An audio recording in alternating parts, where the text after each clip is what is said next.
All right, we're live again for the second time in the day. Um, I had to end my stream a bit earlier, in the afternoon because I was feeling super sleepy. Um, and yeah, I think because I was also replay reviewing an Arc Warden match, something that I've done um earlier.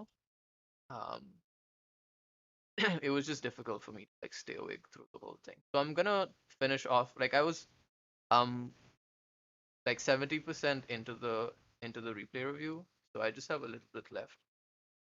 So I'm gonna try to keep it as short as I can, and kind of close it because I still have like another one or two replay reviews. So yeah, so let's just finish off where we kind of like left, um, where we left that replay. I believe it's this one, if I'm not mistaken. Yeah, this is the one. Okay, cool.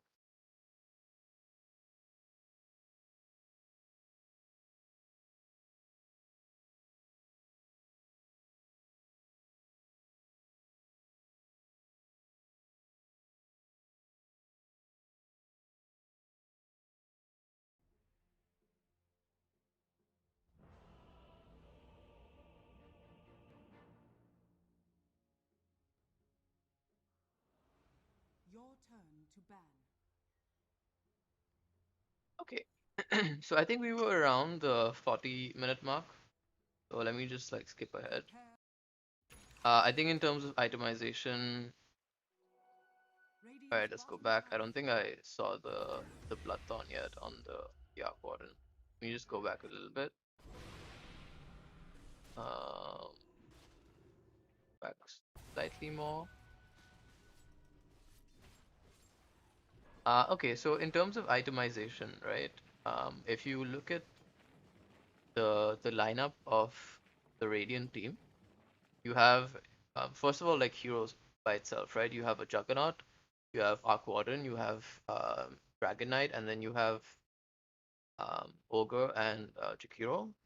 And usually in like most games, like traditionally, you would have your Juggernaut going more of a physical DPS build, right? Um, just because how much the Omni Slash sort of benefits from it.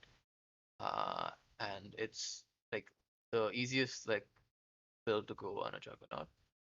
And then you usually have your DK who plays off lane, trying to go for more of like a utility like initiation build.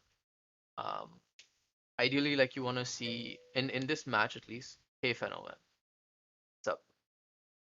Ideally, like in this specific matchup, you want to see a DK getting a Blink Dagger just because Radiant doesn't really have that many forms of initiation. Um, So yeah, so Blink Dagger on the DK, maybe a Halberd to counter the anti-mage. Also having Pipe would be really nice. Um, but from what I can see in this game, and this tends to happen a lot in like pub games, like from like your bracket all the way up to like even the ancient bracket, I want to say. I'm not sure how much this happens in divine brackets, but a lot of the time, like when you have like physical DPS hitters, right? Like all three of these heroes could potentially be like physical DPS.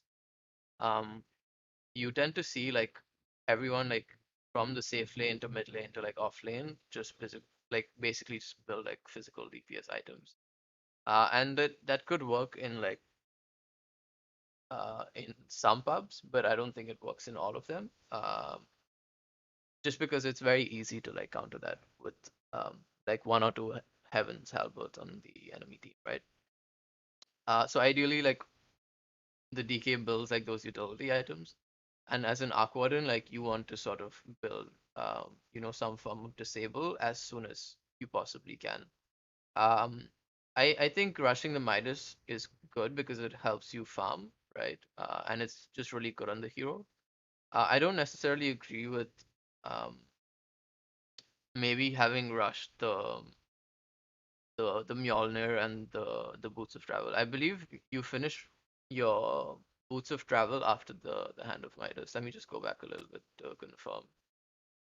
Um, Go back.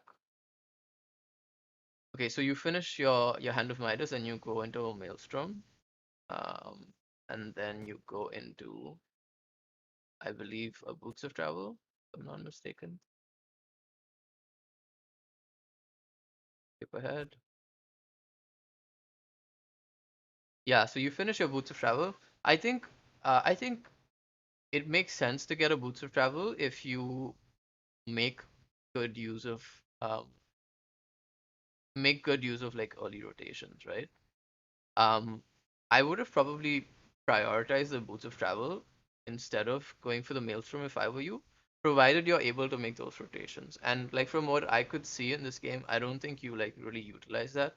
So I don't necessarily agree with like getting the Boots of Travel just because like you don't really have an additional form of disable on your team. Um, Anyways, go ahead. So I mean the thing with Arc Warden is right, like you have the ability as a hero to make a lot of impact in the early game, provided you know um like which heroes and like which situations you can kind of like pick heroes off. Um, so yeah. So like what other items like would I recommend? Um, After maybe going the Midas. Sorry, let me just pause that for a sec. After going for the Midas, mm, I think I think you have good forms of lockdown. With the Ogre's Ignite, with the Ogre's Fire Blast and the Jakiro's Ice Path and DK's Dragon Tail as well. So like it's good for AM, it's good for Tinker. Um, let me see. Hmm. I do think that maybe going for an early Hurricane Pike. So like what do you guys um kind of suffer with as a lineup, right now, like you don't necessarily have a lot of forms of escape, right? Like the moment any of the enemy heroes are able to kind of like lock you down, you like all of your heroes are kind of like stuck and not able to like um move or like get out of it. So I think prioritizing some form of um escape mechanism or even like lockdown for the enemy team would have probably been the route that I would have gone.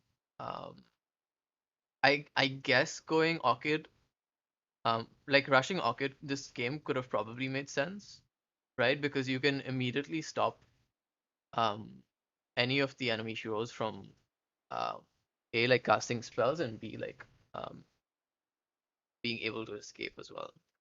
Um, so yeah, I think in that sense, like probably going for an Orchid instead of the Maelstrom and finishing off your Boots of Travel, given like the playstyle that you're going for this, like in this game, where you're essentially just farming the whole time, right? Um, would have probably been the way to go. I haven't, so like in terms of itemization, right? Like you usually only see a few different items on an Arc Warden, right? Like you see a Hand of Midas, you see Mjolnir, like you see Boots of Travel, and then you probably see like a Bloodthorn into like Scythe of Vice kind of thing. But I do think that like you could still experiment. I haven't personally experimented too much with item builds on Arc Warden. Also because I haven't played that many games on that hero. But with that being said, I don't think it harms you to like try new things, um, like especially new builds in a game where you where none of your core heroes are building any form of like utility items. So if we're talking about a more like conventional build, then maybe like going for the Orchid Rush would be nice. Having some form of disable and then maybe trying to go for a Scythe of Ice immediately after that. I think in terms of damage output, I do think that the Juggernaut and the DK combined should be able to dish out a decent amount of damage. along with like the magic spells that come out of both the ogre and the Jakiro. So I don't necessarily think that you have an issue with damage output right now, or as a lineup, with the item builds that you guys are going for. What else could you potentially go for? Mm, what else? What else? So I recommended doing Orchid into Scythe, right? And then you still have like 2 slots left. Hey Guillaume, good morning. Um, by the way, guys, like I had streamed like earlier in the day, but I was really tired. Like I hadn't slept enough last night, so so I just ended up like kind of like falling asleep like uh 40 minutes, like 30 minutes or like 40 minutes into my stream. I was just so fucking tired. And I just like I couldn't keep my eyes open, so I was saying good morning to Guillaume because I think it's morning for him. Um, yeah, so I just ended up going to sleep because I was way too tired. So yeah, I'm back for the second time of the day. Um, and I was doing this replay review of this Arc Warden. And I've also seen a replay, like I've done a replay review before of an Arc Warden. I think in the same bracket as well, like around like the Crusader level. So I was just getting like A, like very bored, and B, very tired at the same time. Yeah, so anyways, in terms of itemization, yeah, probably Orchid into the Scythe of Vice. Um, could you guys use with some form of like additional disable? I think the Scythe and the Orchid would be good for you. Replay analysis, yeah, yeah. That is what I'm doing today. Um, what else? Dude, Aquaden is such a good hero though. Um, and I think maybe going for like a Shadow Blade into Silver Edge eventually would be nice. Just because it allows you to kind of like push out the lanes and kind of counteract the push that the AM and the Tinker provide on the enemy team. I don't necessarily think you guys have as much like pushing capabilities as they do. Um, Yeah, so I think in terms of itemization, I'm just gonna stick to that. I think eventually maybe getting a BKB as well would be good for you. Um, and what else could you go? Yeah, I think I'm gonna stick with that for now. I'm gonna stick with that for now. I think the BKB will like help you survive. You have enough like forms of disable with the Orchid into Bloodthorn and the Scythe of Ice as well.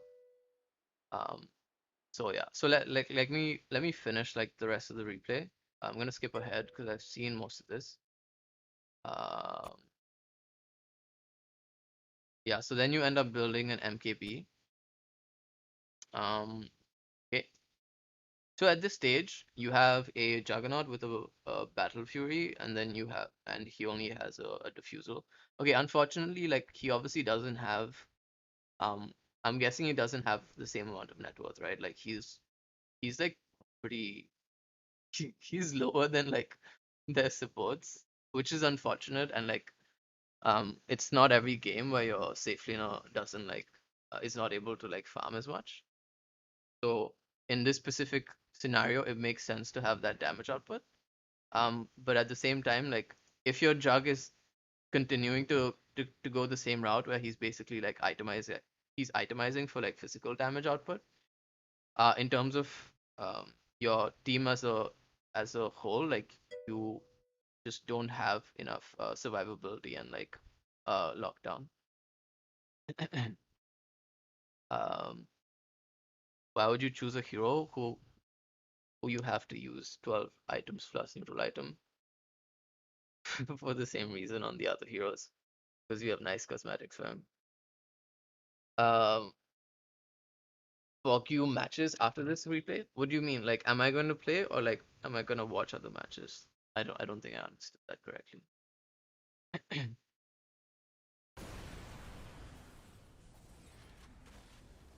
Skip ahead. So you build a BK, sorry, you build an MKB. Am I going to play? Maybe, maybe. I'm not sure. I still have to, so I have to do one more replay after this. I might finish that and then play a game. And then I have to do another replay review as well. Um, right after that, which is games. I'm planning to do yours third. So I have another one that's lined up after this one, and then I'll do yours after that. Oh shit, Dhoni retired? I mean, it makes sense too. Like he's not gonna be able to play anytime soon, especially like given the whole pandemic situation. Happy Independence Day, by the way, Feno. Reina too. Yeah, not surprised. If I'm being honest.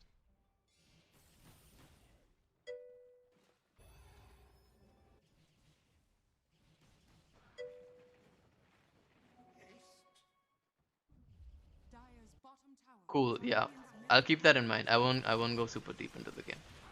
Radiant's middle tower has been denied. Okay.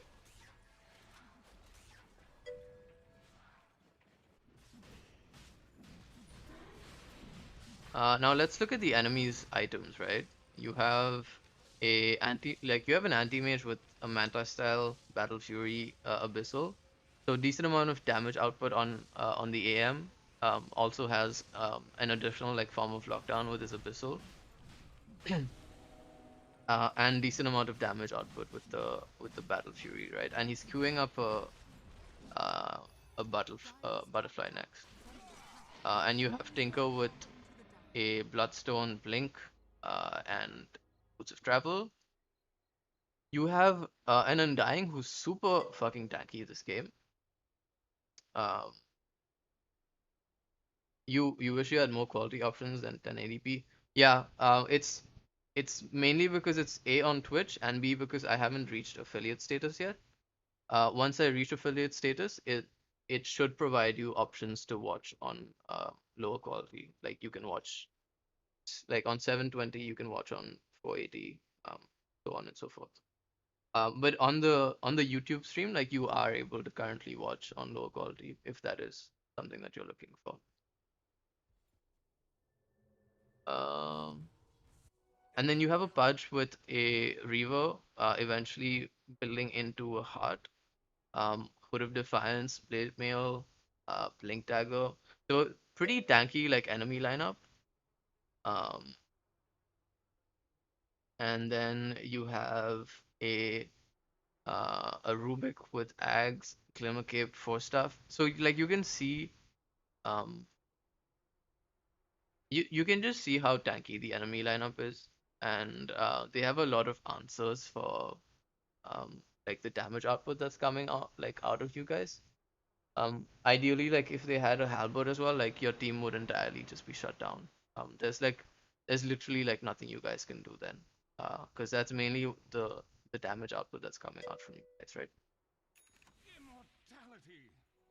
This specific game is of a mid laner who's playing Aquawarden, and is um, currently at Crusader 2. The one after that, I'm not sure. I need to check my list. But I'll read out the details like before I start doing the analysis. I think if you type YouTube, wait, hold on. I feel like this should work. Yeah, there we go. So you can just click on that link. The only thing is that I probably won't be responding to YouTube comments as much as I respond to Twitch comments. Just because it's harder for me to get notifications on the YouTube stream. But you can always feel free to like continue chatting on Twitch, um, and um, watching the stream on YouTube, like if that's what you prefer.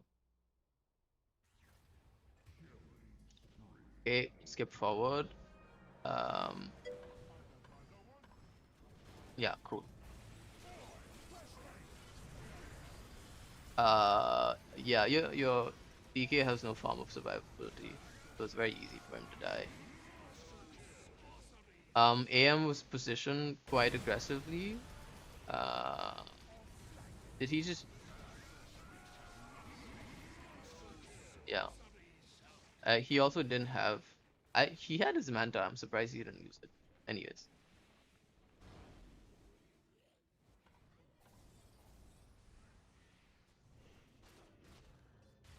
get forward. Okay. Seems like the enemies have Middle tower is under done a bad attack. job of sieging high ground. I do think that they could have easily like taken a set of racks if they had placed their heroes correctly. Dire's middle tower is under Get attack. forward. I'm assuming at like eventually like the enemies win. I'm assuming that they do win, right? It would be a joke otherwise if they don't. Yeah, okay, they do win. Um, and let's look at the items that they built because I'm guessing that's primarily why you guys lost. Um, so you have a Pudge that builds into a Shiva's guard, finishes its pipe, finishes its heart. Has a blade mail blink. You have Rubik with Greaves. You have an Undying with Greaves as well. Fuck, the Undying also went for a Radiance. Has an Octarine core. You have your anti-mage who eventually finishes his BKB. Um, so like whatever form of disable you do have on your team is kind of voided with that, right?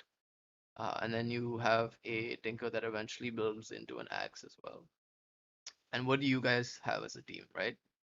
Um, you essentially just have like physical damage output on the Juggernaut. Um, he doesn't really have an additional form of escape um, apart from his um, apart from his Blade Fury.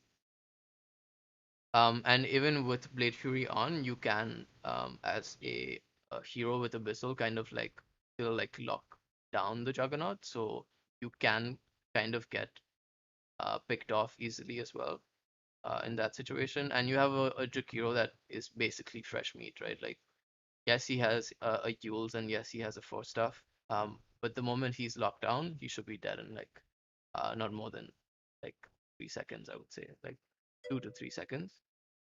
And then you as an Arc Warden pretty much have the same items as like we just saw. Um, and you have a DK who's eventually builds into a Daedalus. I have no idea why. And then you have a you have an ogre with a blink. What the fuck, man? I feel bad for your team. Um, and is eventually like trying to complete his spirit vessel. But is obviously like too late into the game to like have any sort of impact. Um, so yeah, I mean, your enemy team has a lot more survivability, has a lot of escape mechanisms, and also has a lot of forms of lockdown. And if you look at your team, like you don't necessarily have that, and I think that's primarily why you guys ended up losing. In addition to obviously, uh, losing map control, like losing all three of your tier two towers, and making it a lot easier for the enemies to kind of like farm more of the map. Um, so yeah, I think I'm not gonna like go further into this game. I think I kind of realized like why you guys lost. So I'll just like try to close this replay review and give you like give you another debrief on what I think you could have changed in this specific game and like the games moving forward. And this is what I've been emphasizing a lot on most of the replay reviews that I do. I think itemization plays a huge role in your ability to um, have an advantage and like actually be able to like a dish out more damage, b like also like mitigate a lot of the damage that the enemies dish out. So yeah, like I've already mentioned like the item recommendations earlier. So I would kind of like look at that. I would um, always try to look at what my existing team has built. Ideally, like I would, in most games, this is what I do, right? Like if I see an offlaner who can be played as a physical DPS hero and can also be played as a utility hero, and regardless, right? Even if the hero cannot cannot be played as like a utility building hero. Let's say you have a void offlaner, like I don't care if the dude wants to build physical DPS items, like I will specifically tell him or her to build utility items like a halberd or like a pipe, whatever it is, because that's the offlaner's role, right? The offlaner's role is to make sure um the team as a whole is a little more survivable, and can also maybe have like a form of initiation or like lockdown, whatever it is. But most games aren't like that, right? Like you can't convince people to build the items that you want them to build. So like this is what I end up doing most of the time. Like even if I am a hero that doesn't necessarily like building, like it's even if it's not natural for my hero as a mid hero to be building items like a halberd or a uh, I don't know, like an early scythe of ice or an early orchid, like whatever the item is that it is like that you don't want to go. I'll still try to go for it because I know that no one else on the team is going to go for it, right? I had a game a couple of days ago where I was playing offlane prophet, and this was on my Smurf account, and it was not a ranked match. So obviously, like everyone on the team is like playing undefined roles, right? You have some dude who claims to be playing support, but is essentially just like farming the whole game. Doesn't build any sort of like survivability or like utility items for the team. So that puts the whole team like at risk, right? Like team fights are just not going to be in like working in our favor, just because of the way um the team is like itemizing and the way we're like playing the game. So I had a really good game as an offlane prophet versus a Terrorblade, and I basically like shut the Terrorblade down like for the test like for the first like 10-15 minutes of the game. And he had a really bad like laning phase, but it was basically me versus him. Like there was no position 4 in my lane. There was no position 5 in his lane.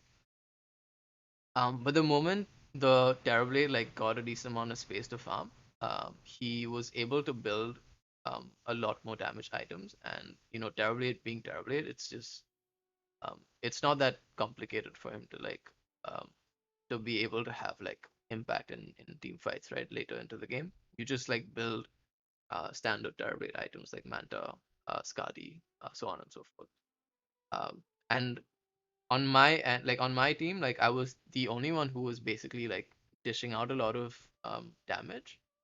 But at the same time, I saw that no one on the team had Greaves, even though we had an IO who decided to go for an Axe and eventually was trying to like have more of like a damage output build from the IO. I had to eventually build a Greaves just because I knew that there was no way that we were going to survive fights. Like even if like my teammates die, like I will eventually die too. So it put me in a position where I had to build an item that I didn't necessarily want to. It obviously helped us survive some of the fights a little longer, but wasn't enough, obviously, at the end of the day. But that's something I would consider, always consider adapting to your allies' item builds and the heroes, seeing um, what kind of value you could add as a hero and as a player, and then like work towards that. I think that's about it. I do also think that you could have done a little better in your laning phase, where you could have probably spammed your spark rates a little more than you did. You could also be a little more aware in terms of when heroes are missing on the map, especially when you play mid. Because there is a high possibility when there's two support heroes that are missing from the enemy team that there's a chance that either you're getting ganked or like either your off lane or your safe lane is getting ganked. And in addition to that, like the last point that I want to emphasize is making those early rotations as a position two player. You do have certain situations where you'll have other heroes on your team that are creating space for you, maybe because they prioritize like your item timings and the amount of like um, importance that they give you for you to get those early levels and those items as well. But in this case, like since you do have a Juggernaut who does need to get a decent amount of farm to actually have some sort of impact, you need to be trying to create that space, right? Especially like in the early game because you are the hero that has the that probably has the highest level as a mid laner. And since I think you got off to a pretty good start as well, you were able to get like 2 early kills on the Tinker. I do think making those early rotations, especially with the Tempest double, is something that like you have to kind of work on. It's just super important to be having that early impact. It I do think that it'll it'll set the right pace for the team. Um, so yeah, I think that's about it. If you have any further questions, just feel free to like either reach out to me when I am on stream, or you can always like message me on Discord. Or yeah, yeah, I think that's about it. Cool.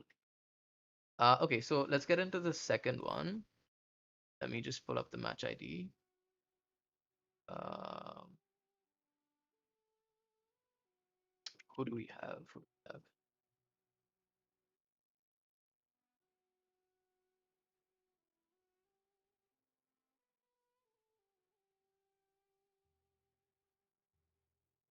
Okay, and so now the second replay is of a position one player.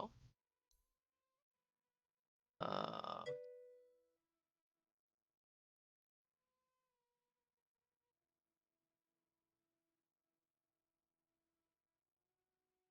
that's the match ID that you wanted me to look at, right, Kiam? Sorry, I'm gonna do this other one before I do yours. Oh, actually, I could do yours. Because it's just 15 minutes, right? Let me do that.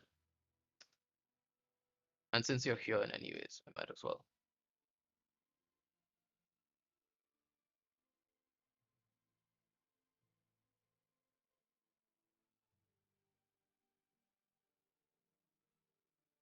You're playing CM this game, right?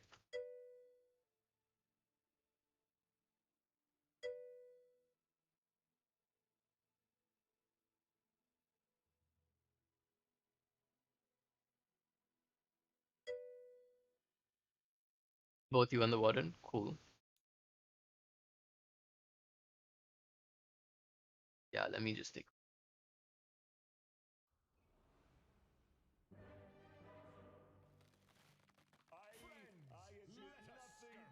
You know, one thing I didn't really take into account when doing these replay reviews is that because I'm constantly talking, like my my mouth starts to get very dry, and so like I can't Your turn like to the moment I'm done with one replay review where I like talk for like 40 minutes, um, I'm like shit, like my mouth starts to like my throat starts to hurt, you know, so I have to like take a break and stuff. So I'm glad this one is just like 15 minutes.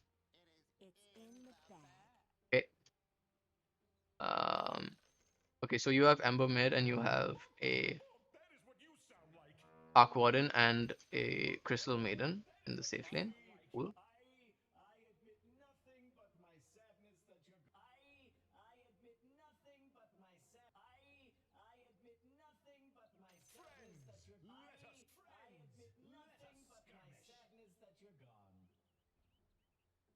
What is the range on the Crystal Nova? Sorry, I just want to see. I don't think I can see it anywhere. Wait, let me Google this.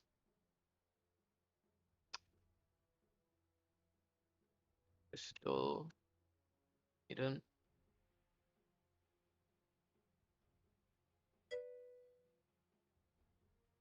Nova has better range. Yeah.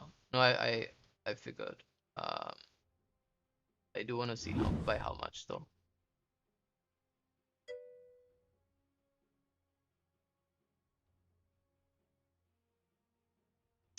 Cast range for Crystal Nova 700. Eventually with one of the talents, you can get it up to 775. I'm guessing this is a level 10 talent. Yeah, it is. Um, so you, dude, like, what are these fucking ads, man, on the side? Like, how is this shit relevant to me? Okay, sorry. Okay, Frostbite has a cast range of 550 and then gets up to 625 with that level 10 uh, talent upgrade. Okay, cool. Cool, cool, cool. So that's a difference of approximately 110. Got it. Um, what else? You have, and then the other benefit that Crystal Nova has is that it has an effect radius of 425. So that means you have um, the option of slowing and doing damage to more units. Obviously, um, movement and attack speed slow of 20%, um, all the way up to 50%. Okay, got it, got it, got it, got it. And then the disable time for frostbite is 1.5 seconds, all the way up to 3 seconds in the last level. Okay, fine. I think yeah, and in terms of the cooldown, like it's better to get frostbite. Okay, got it. And there's slightly lesser mana cost for the cool. Okay, I just wanted to see. I wanted to see. Sorry, wait. Let me go back to the game. 30 seconds to battle. Okay, you have your Arc Warden spamming the bounty rune.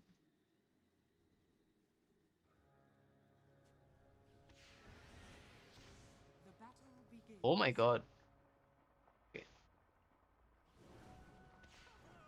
the sniper went really low.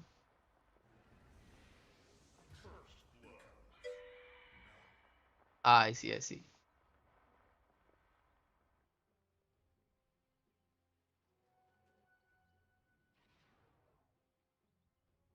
Okay, so you block their big camp.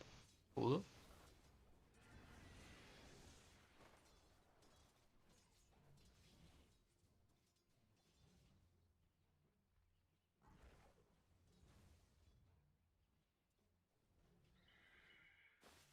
Okay, so let me do it this way, right? Let me look at your laning phase first, and then like comment on that, and then I can do the Arc Warden right after that because I don't think I can do it side by side. Okay.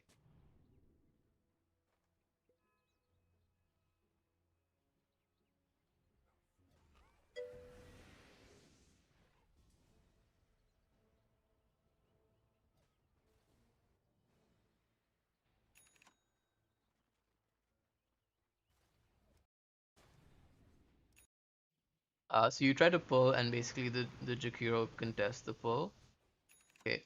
See.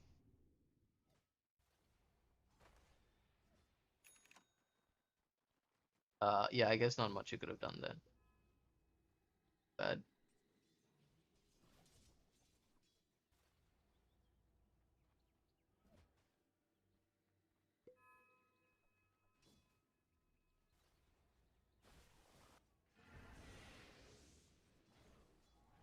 Dyer's courier has been killed.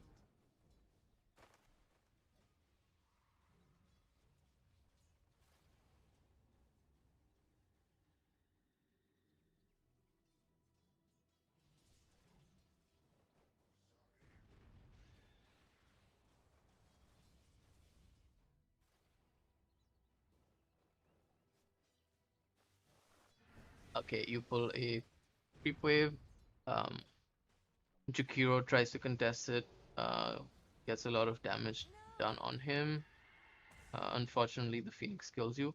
I guess you didn't. You probably didn't notice the observer ward here, right? I want to see if there's anything that you could have done to maybe um have gotten that knowledge of the ward being placed.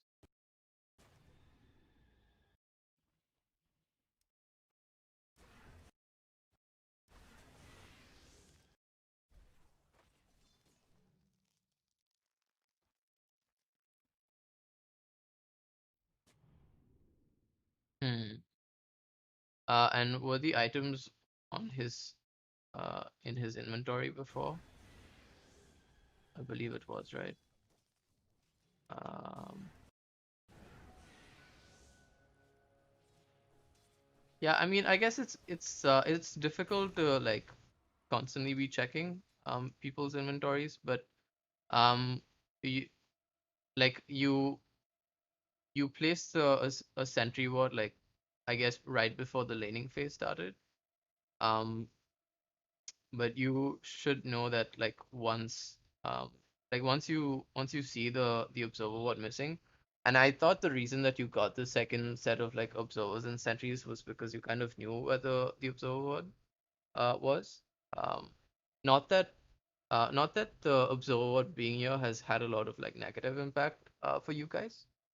But obviously it's just like that little bit of cold and like experience that could have like helped you out. And obviously prevents the Jakiro from trying to like play as aggressively or like trying to contest as many of the creeps. He would have probably done it like either way because he has like literally like nothing else to do in the lane. Um, but yeah, maybe just um trying to focus a little more on uh like what items the enemies have when they have it and like when they don't have it could help you a little bit. I do think that also, yeah, yeah. Um, I do think that I and but like there's hints that you can get, right? Um like when the position 4 from the enemy team um is constantly coming and like trying to contest your pulls.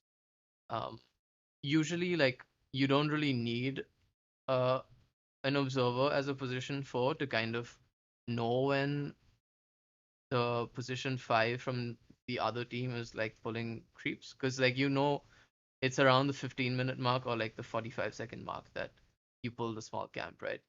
But like in this situation he feels a little more comfortable just because of that observer, what I believe.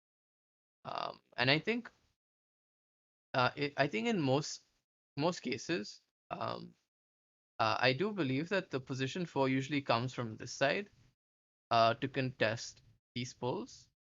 Because like what you can do is like you come from this side and like the moment you hit the small camp as a CM, he essentially just like hits those creeps as well, right? To like contest it. I do feel like it's very rare that they come in from this side to like try to contest the pulls. So that's like one hint I think that you could use to kind of guess where the ward is being placed. Okay, yeah, let's skip forward. And I also think so. You end up dying there, right? Or from the Phoenix. Okay. I also think that, and I know like you mentioned this already, that you usually get Crystal Nova as your first skill. I do think that in this lane as well, and like I think in most like situations, having uh having that slow and that radius like impact with the damage and the slow for movement speed and attack speed is a lot more valuable. I think um especially like considering like the bounty situation, right? Like at the beginning of the game where you're like trying to contest the bounties. I do think it's a lot more valuable, especially with um the Arc Warden combo where you essentially just like spam out spark rates in a particular area, right? So I think like overall like impact with um, the overall impact in terms of damage, like movement speed reduction and like attack speed reduction, and movement speed and like attack speed reduction means that you, as a unit of two heroes, will be able to dish out more damage. Um, given that you are at an advantage in terms of like damage output, right? You will be able to like dish out more damage than the enemies. Like against a hero like Sniper, for example, right? Like he was the one that got hit with all of the spark rates. Now, assuming that you were there in that area to like contest the bounties, like you did say that you were probably AFK because of lag. I do think that it was a lot more valuable.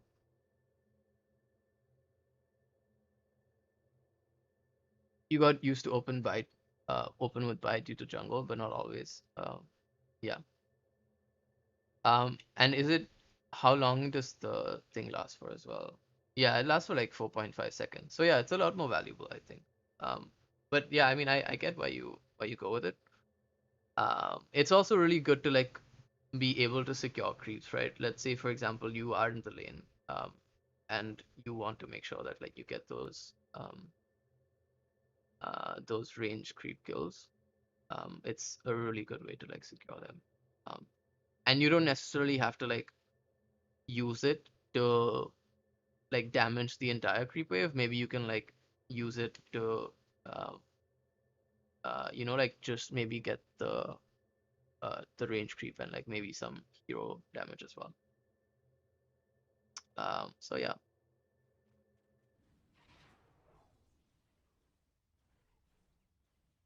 Okay.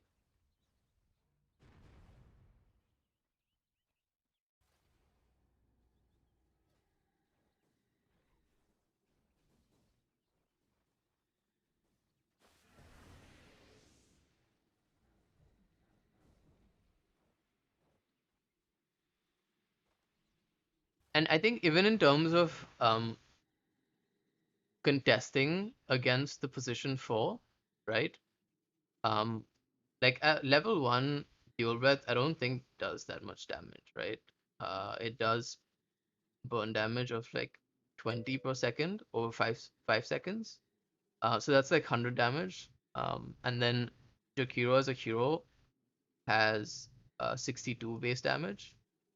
Um, so I think you could be pretty much like even in terms of like damage output if you do get the Crystal Nova. I think it's like much more valuable, even on like one-on-one trading. Just because like he won't be able to like aggressively um, um, harass you, at least like in this area of the map, just because he doesn't have that early like kill threat. So yeah, because once he uses his dual breath, right? Like what does he depend on? Like he just depends on doing physical attacks, and because you do have like Crystal Nova does like slow attack speed as well. Like it's super beneficial, I think. Anyways, moving on.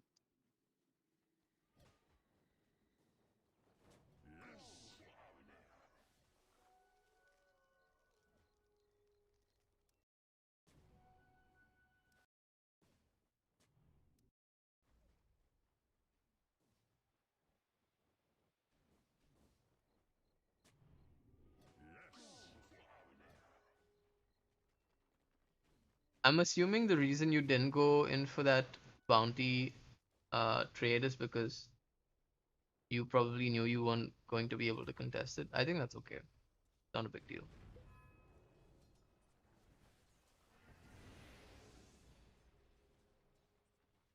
I would have probably like hold it off um over here, like because you just pop your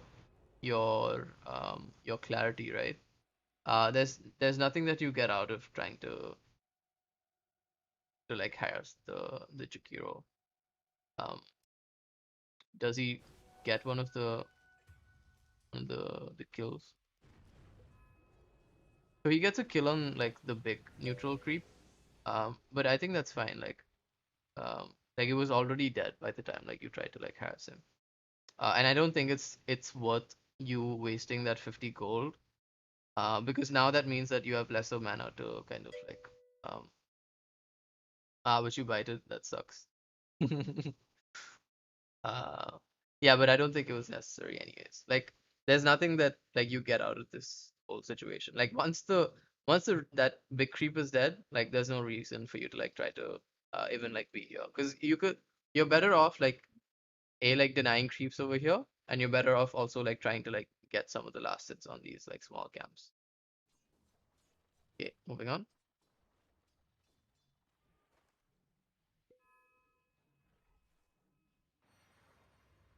Unfortunately, he gets your second clarity as well. I was also thinking, right, like at the beginning of the game, like given how the lane is set up, right? Like you have Jakiro and you have um I believe Phoenix, who's at bottom, right? Did How did he just die? Okay, he died to the Arc Warden. Yeah, I mean, so given the current situation, right? Like how the lane is like kind of set up, you essentially have a Jakiro position 5 who is able to cast two nukes, right? He has dual breath and he has liquid fire that basically does like damage over time. So that means that um, when you do pop your clarity, like um, you can't be engaged in any sort of like trade. Like you basically can't trade with this Jakiro when you do pop your clarity. And that means that you kind of have to be a little static, right? Like you either have to just sit back, try to harass like outside of vision, or you either have to try to pull in creeps or like maybe stack camps or something like that in order to like be useful in the lane. So with that being said, I would have probably recommended going for mangoes instead of um, like clarities. I think you had maybe one mango at the start and then three clarities. I would probably recommend going for at least like two sets of mangoes instead of going for the clarities. Um, also think having a an early magic wand is probably useful as well. It just gives you that extra like form of survivability. Not that you would have gotten as much out of it in this lane, right? You're not like facing a bristleback or anything. But I think it would still be nice.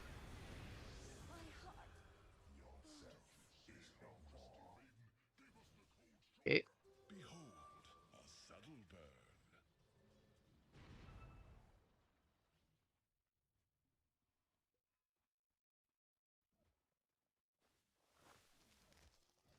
Okay, so you're basically giving the Arc Warden a free lane. I think that's good. That's fine.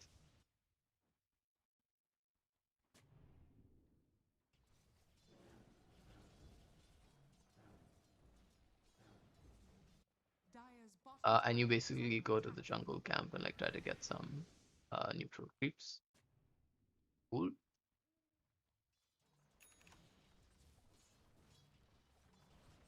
Let's see how the um, Phoenix is doing in terms of net worth.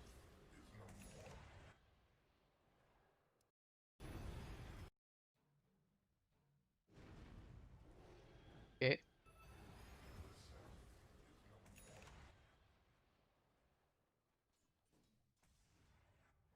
Radiant's middle tower is under attack.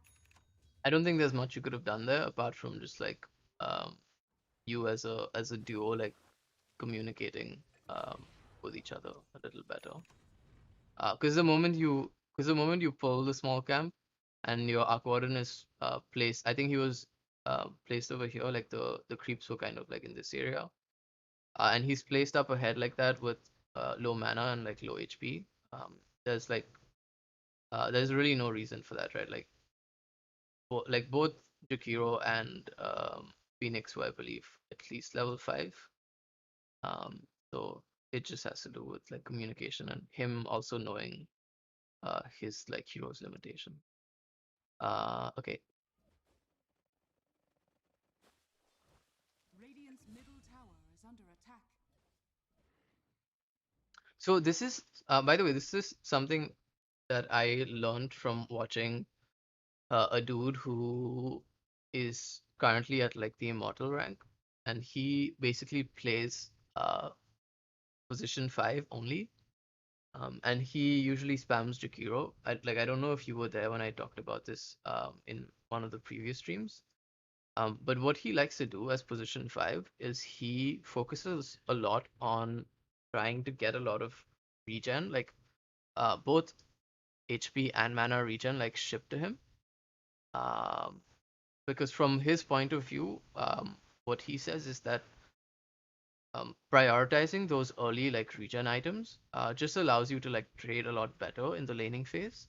And essentially what that does is it just zones out the A, like it gives you like better trading capability, and B, like um with that being said, like with having that better trading capability, you are able to harass or like zone out the enemies a little better. And I think like the moment you rush items like tranquil boots, which is basically what you eventually want to get, right? As a like either as a position for like position 5 player. But that what that does is it kind of like limits the amount of um trading capability that you have in the early like laning phase. So that's something that you could like think of maybe, right? Like I would, if I were you, I would probably get more regen items. Maybe like a salve, maybe an additional like set of mangoes, maybe even getting a magic stick in this game. It just like helps you trade a lot better. And I'm Radiant's assuming top tower is under attack. um,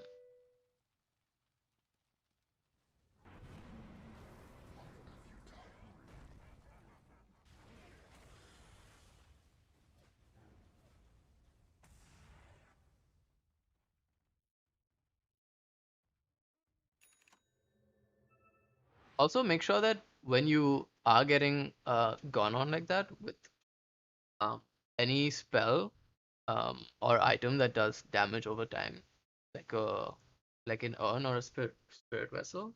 Sorry, no, urn or yes, yeah, urn or spirit vessel. Make sure you're inside the tower's range because you do get that extra like I think 1 HP regen, or like 1.5 HP regen under the first like tier 1 tower. Um, and if I let's say I'm getting gone on in between my tier 1 and tier 2 tower, what I often do is I'll immediately like rush to the tier 2 tower, like whatever tower is the closest to me and whatever provides me like the most amount of regen, I immediately like rush to that tower just to make sure I have that extra like chance of surviving. Okay. Radiant's bottom tower is under attack. Radiant's bottom tower is under attack. So in this case, right, um like I would have still recommend, like I like that you went for the magic stick, but I would have probably saved that additional like 150 gold just to buy like some either like a set of tangos or um like mangoes or like even a fairy fire, that kind of. So now I've kind of change my starting items or like laning items as a support myself. Like when I play position 4, position 5, I usually like to get a set of tangos. Like this is before the laning phase even starts, right? I like to get a set of tangos. I like to get a an iron branch, probably a healing salve, and then usually like fairy fire or and like a mango. That's like usually what I kind of go for from the get-go. And then from that, sorry, and from that I kind of try to ship out more tangos and maybe a healing salve. And usually like either a clarity or a mango, depending on who I'm kind of like laning against. If it's a hero that does damage over time, then I usually prefer getting mangoes over clarities. But if it's more of like a static lane, where you are not being traded with as much, getting clarities obviously makes a lot more sense. So yeah, okay. Radiant's Skip bottom ahead. tower is under attack. Radiant's middle tower is under attack.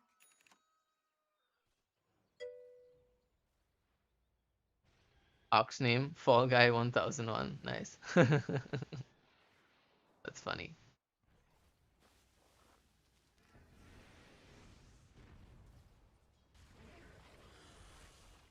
So at this stage, right, you have a Jakiro with a an arcane boots, magic wand, infused raindrops, and like one tango. Not that the tango makes a huge difference, but Jakiro as a hero is obviously like a lot tankier as well compared to CM, right?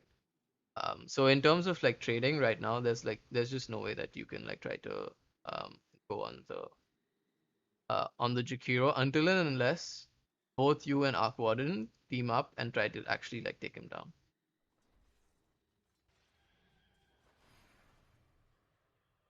And yes, the the tranquil boots are good, but it does have a cooldown, right? It has that 13-second cooldown where you essentially Top is under you're not attack. able to trade against heroes during that phase. So in situations like this, where you can't necessarily trade with heroes, with enemy heroes, I would probably just suggest like pulling creeps in one of these camps, preferably the small camp.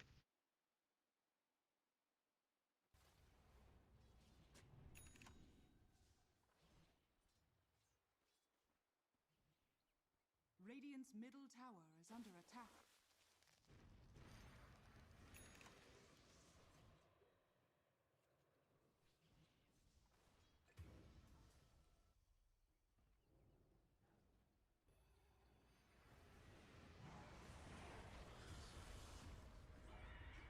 Unfortunately, your Aquaden gets taken down.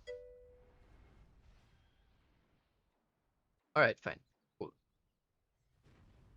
Yeah, I think that's primarily it. I think it's just getting those additional regen uh and like both mana and like HP regen items and knowing like which ones to get, right? And that's it. I think that'll help you trade a lot better. Um okay, yeah, so let's go to the Aquadens laning phase, see what he's up to.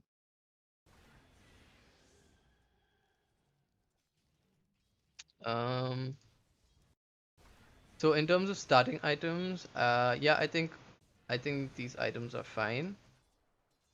If I were him, I would have probably tried to get a healing salve as well. Just because of the amount of value that it gives you, it allows you to stay in the lane for longer. Yes, Fairy Fire does help you have that extra form of survivability. In case you're like basically just like trading and like trying to like either like survive or like trying to like get that upper edge on like killing a hero in the early game. I think probably having three tangos um, and having maybe a salve is probably more valuable than like the current like regen or like survivability items that he has.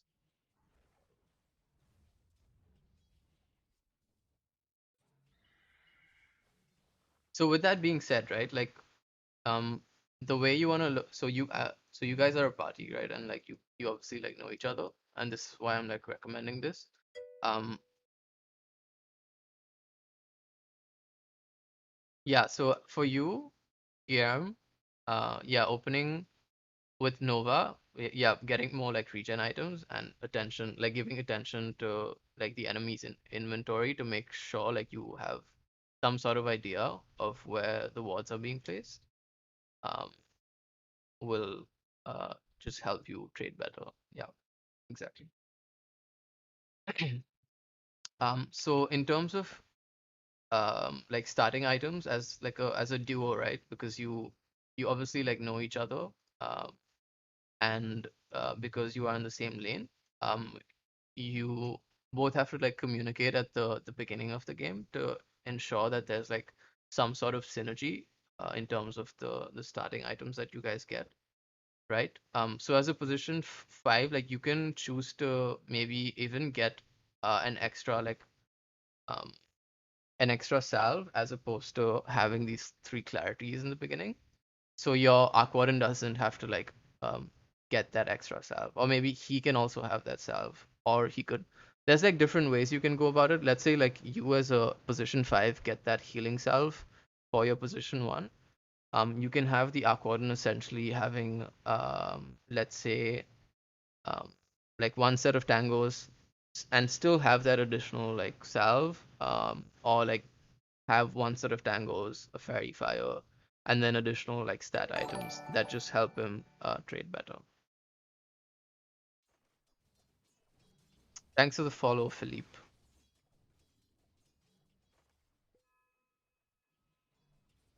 Okay, so how are we doing in terms of CS? We're doing okay.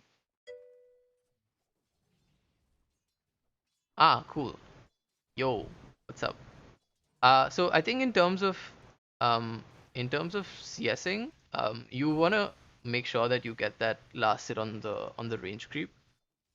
So like whenever you are trying to secure range creeps, and this is something that you might know already, but I just wanna re-emphasize the importance of it. Whenever you can, um, try to use your spark rate to secure the range creep. And since you like, it doesn't take much mana, right? Spark rate like only takes out like 80 mana from your mana pool. It makes a lot of like it's very valuable for you to make that trade. I see.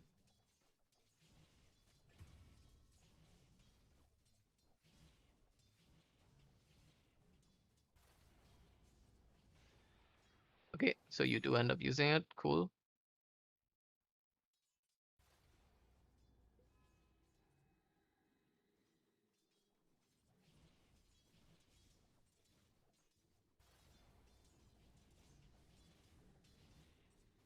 Yeah, if I were you, I would have probably emphasized more on stat items as opposed to getting like six tangos.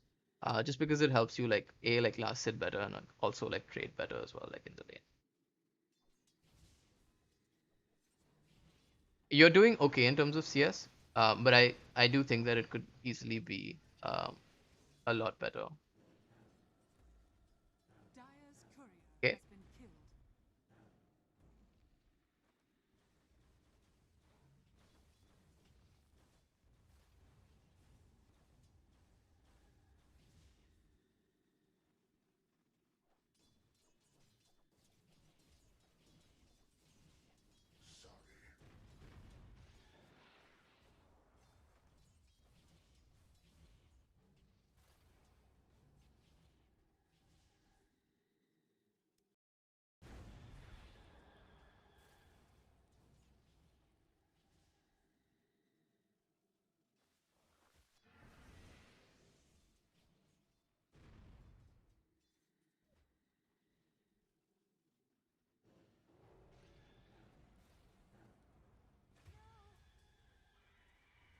Hey, so when something like this happens, right? When you have a situation where your your previous creep wave is getting pulled by the enemy safe sorry by the enemy position 4 or the offlaner. In those kind of situations, I kind of like to basically pull in this existing enemy creep wave into the upcoming uh, ally creeps. So um, you essentially delay the push that happens, right? And it comes the creep equilibrium like ends up being a lot closer to you than it would be if your tower is basically just like dishing out that additional like damage onto the enemy creep wave.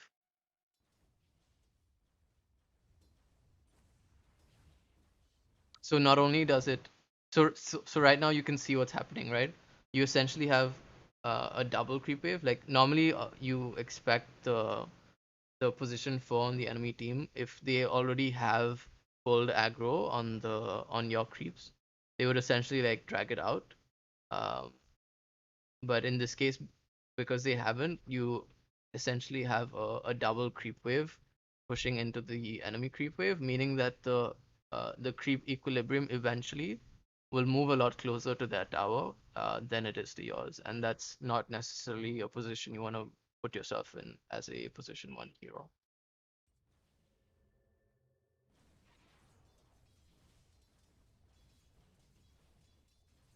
And over here, I think instead of probably trying to harass the Phoenix, I would just try to focus on doing as much damage um, to your ally creeps. Like just trying to like deny it as soon as you possibly can.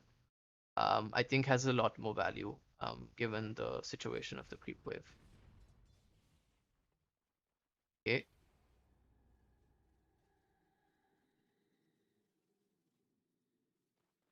All right. So the creeps get pushed in to their side.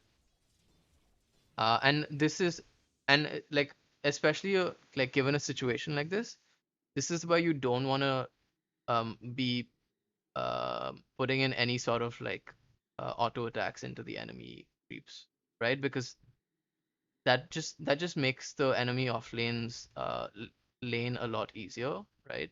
Um, and it makes your like eventually like you'll see like you'll probably get picked off eventually just because of how like your position. So like try not to. I know it's like um I know it's tempting to just like hit creeps. Like I get into this habit as well.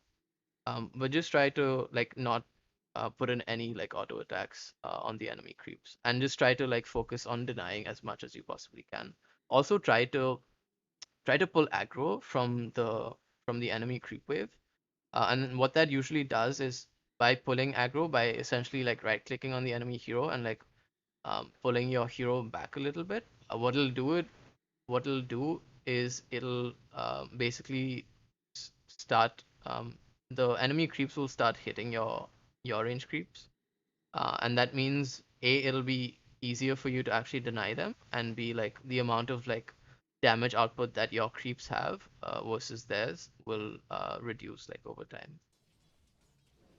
This might be something that you know already, but just like looking at like what's going on here, it's easy for me to like look and like recommend that.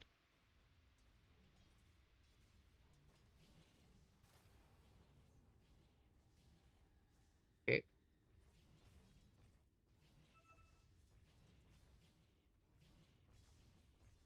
So you can see, right? Like, I don't know if this is the like same set of tangos that you started off with, like in the beginning of the game, or if you like ended up getting more shipped to you. But I'm assuming it is the same set of tangos. So you can see like from like what's going on in the lane, like that you didn't necessarily need as much of those regen items as you did. Okay. So I believe you end up getting a kill here on the Phoenix, if I'm not mistaken. Yeah, you do. Cool.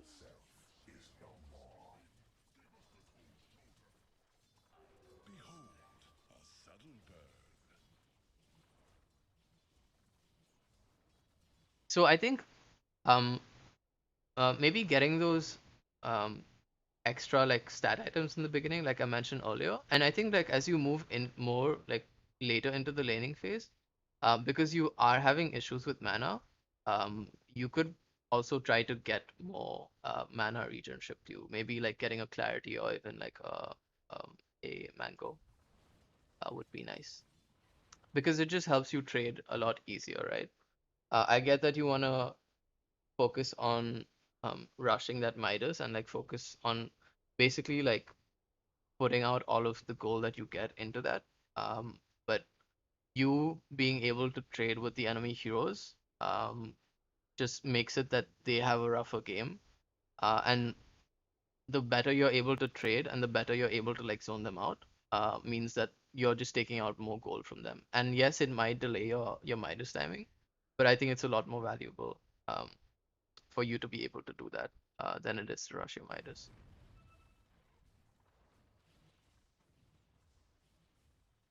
Because um it just means that your enemies will be zoned out a lot more, and they'll there's a lot more like kill threat on them, right? Like um I'm pretty sure that yes, the Phoenix does have a ring of health now, but like you could easily like zone out the Jakiro with that, right? And like what I've been seeing in the past couple of minutes, and um, because I looked at Kiam's laning phase as well earlier. Um, he like the Jakiro is able to zone out your Crystal Maiden. But like you having that extra like regen, like the mana regen, would help to kind of like um balance out the power dynamic a little bit here. With your position 5 and their position 4.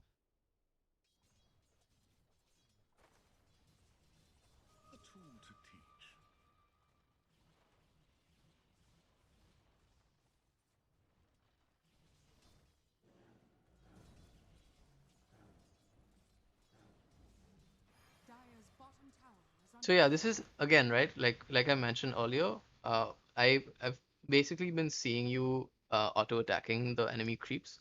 I think especially when you have a situation where your support is not able to make as many pulls and is being harassed by the enemy um, position 4, you want to try to control the creep equilibrium as much as you possibly can. And the only way that you can do that right now is by trying to like maybe pull aggro and maybe try to just like focus on denying and like not auto attacking as much on the enemy creeps. And in this situation, right, like you can see that the um, that your next creep wave is coming in. So you kind of want to get ready to start pulling the big camp, right? So you can do that at the 27-second mark, I believe. Yeah, so like sometimes it's okay to even miss like one or two last hits in your in the lane. Like you'll still probably be able to get experience from the creeps being dead because you'll still be like in like creep experience range. So you want to focus on trying to just pull in the existing like sorry the upcoming creep wave and like get them to sort of move to the big camp over here and then it'll just help you with like equalizing the it'll just help you with the creep equilibrium eventually and so what happens here is that because you are positioned over here uh, and like this is what I want to like say is positioning quote unquote aggressively um, and what you could have done to avoid this entire situation and I think you end up dying here as well, right? Like what you could have done to avoid this whole situation is by making sure that you get uh that pull over here at the 27-second mark. I believe you can do it at 27 seconds and 55 seconds. What it would have done is it would have probably made sure that the Jakiro tries to like contest the pull or tries to either get experience, either like one or two, uh, one of the two like goes to do that, right? So you're less at risk in that case. Um,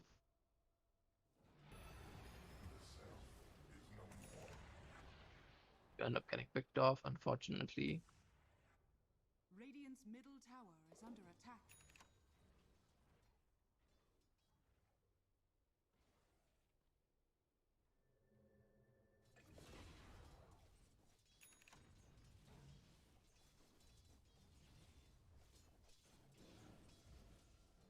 Radiant's middle tower is under attack. Dire's top tower is under attack. You get caught out of position there. I'm not really sure why you didn't choose to like use one like because you don't necessarily have like other forms of survivability, right? Like you just have like tangos to kind of um make sure that you survive a little longer.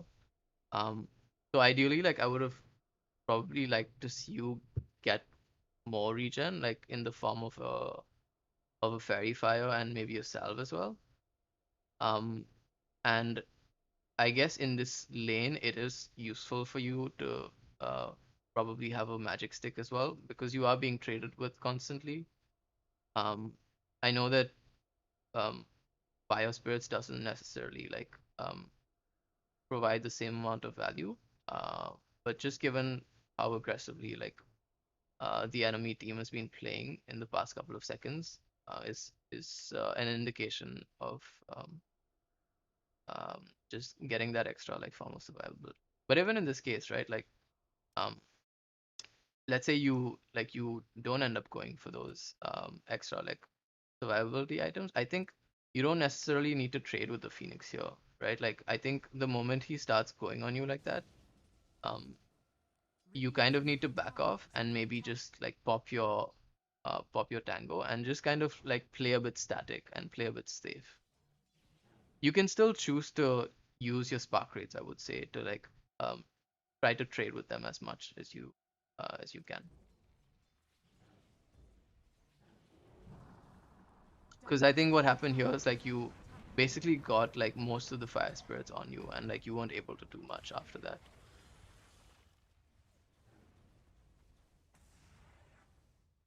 Okay,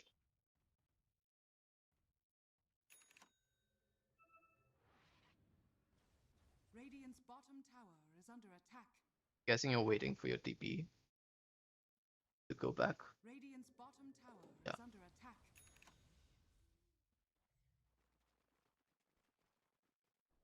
And at this stage, because I did an Aquaden review right before this as well. I think as soon as you hit your level 6, or as soon as your Tempest double is basically off cooldown, like you just want to use it as much as you possibly can. I'm guessing the reason you're um keeping it off, or like keeping it from being unused right now, is because you want to use it as a form of like a form of survivability, or like a form of aggression, where let's say like you are being picked off, you want to like try to use it to like save yourself, or you want to use it um, if let's say like the Phoenix is alone, and you want to play aggressively. But I think um, just given this mechanism of Tempest Double, I think being able to use it aggressively, or being able to like use it to kind of maximize your farm is probably better off in this particular scenario. Radiant's middle tower is under attack.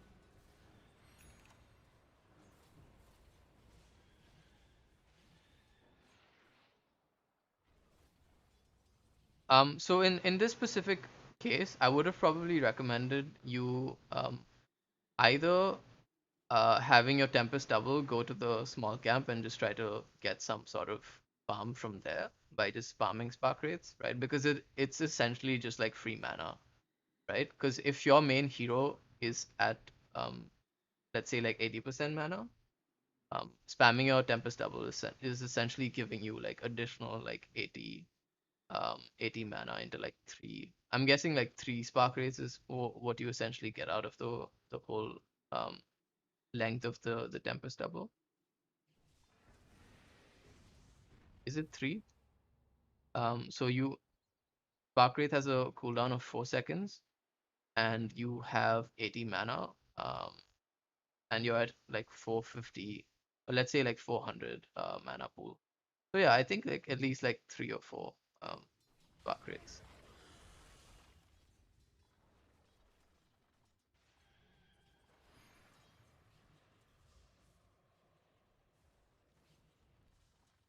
Okay.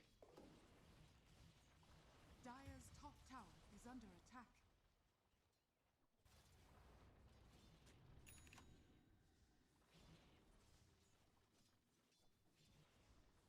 Radiant's middle tower is under attack.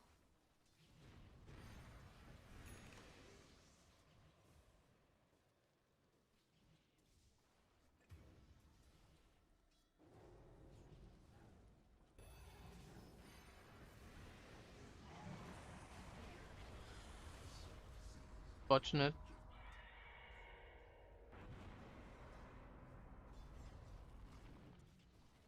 I think at this stage, um, I think the moment you died in the last fight under the tower, I believe, I think like from that moment on, I don't necessarily think you need to stick around in the lane as much as you are right now.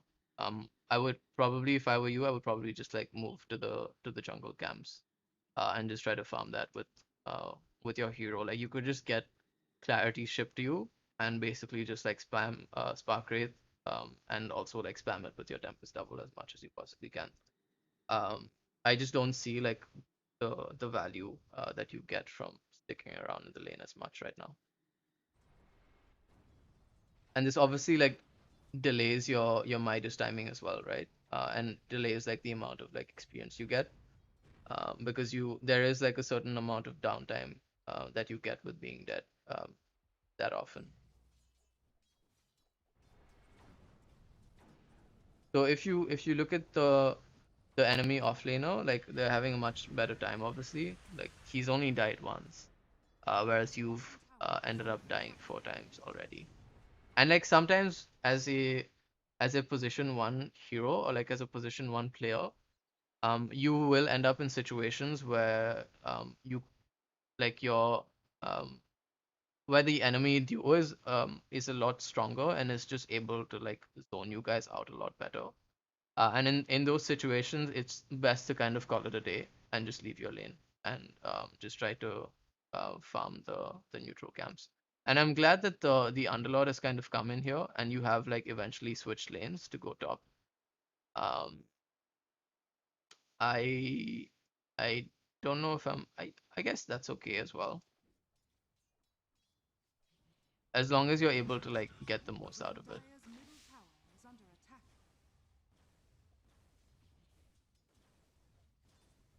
Okay. Yeah, so I guess that's pretty much it, right? Like that's mostly like that's most of the laning phase. Um, I would just emphasize on maybe getting as many like stat items as you possibly can. Um, in the early game, like in the early like laning phase, and trying to like maybe ship out some mana regen as well, just to allow you to like trade better. Um, and yeah, that's about it. And like, leaving the lane when it's time for you to leave the lane. I guess like by the second death, you kind of realize that, it doesn't make sense for you to stay there. So I'm glad you finally made that call. But I guess making that call earlier would have like saved you that one death, but that's not a big deal. Um, just like something that I would like consider if I were you. Yeah, that's about it. And obviously like spamming the Tempest double like as much as you possibly can when it's off cooldown. But I see at the same time I do see why like you're putting that off, right? Like you wanna have that extra like form of survival if they go on you, and vice versa, like when you wanna play aggressive, right? Um, but yeah, that's about it, I think. I don't think there's anything else that I have to say. I do, and also like I mentioned earlier, like trying to maintain like creep equilibrium by not auto attacking the enemy creeps, and also trying to like control the lane by making those pulls on the big camp whenever you can. Um, would really help you out as a safe laner. Cool. Unfortunately, you get picked off. That's okay. Radiant's middle tower is under Um, attack.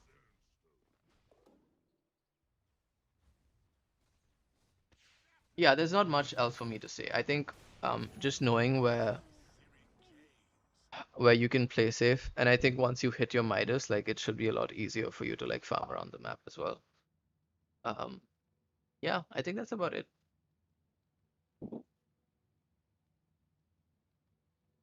Cool. This is the point where the game started to get fixed and eventually won. That's good. That's good. Cool. I hope that was helpful in some sort of way.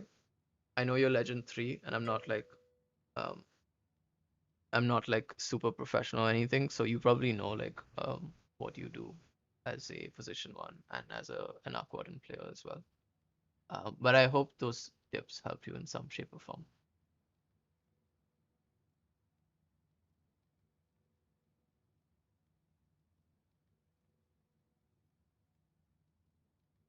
Of course, you're welcome anytime. All right, I think I'm gonna take a quick break. I will probably chill for a bit and then might queue for a game myself. Um, Thank you guys for sticking around. If you're still around, I'll see you soon. We are back.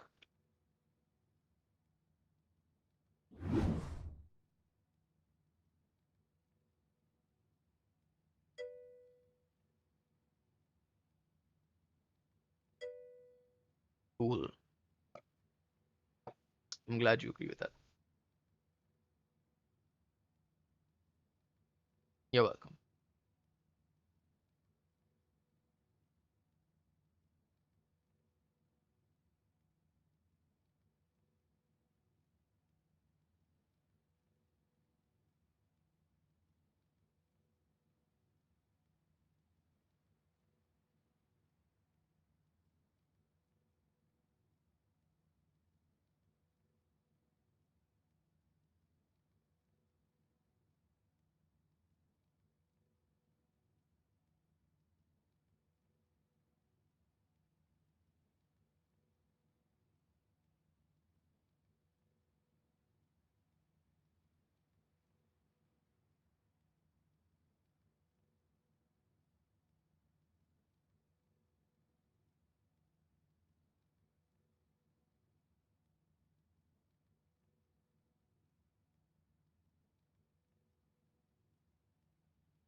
Okay. I am back. I just need to figure out if there's any games that are being played right now. Because if there are, I'd either try to watch them or maybe I'll like play on my Smurf account. So let me just quickly have a look.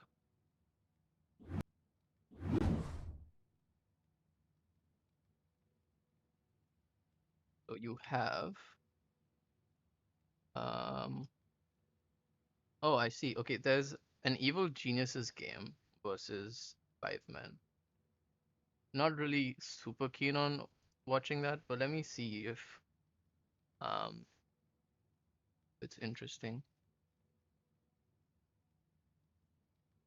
So apparently, C9, sorry, Five Men is basically um, some of the Cloud9 members, along with some of the ex OG Seed members, including Zibe and Chessie. Um, so not super. I might watch it later to see what the result was, but not necessarily keen on watching that game right now. So I'll probably just queue up for a game on my Smurf account instead. Sec. Let me just log out and log back in.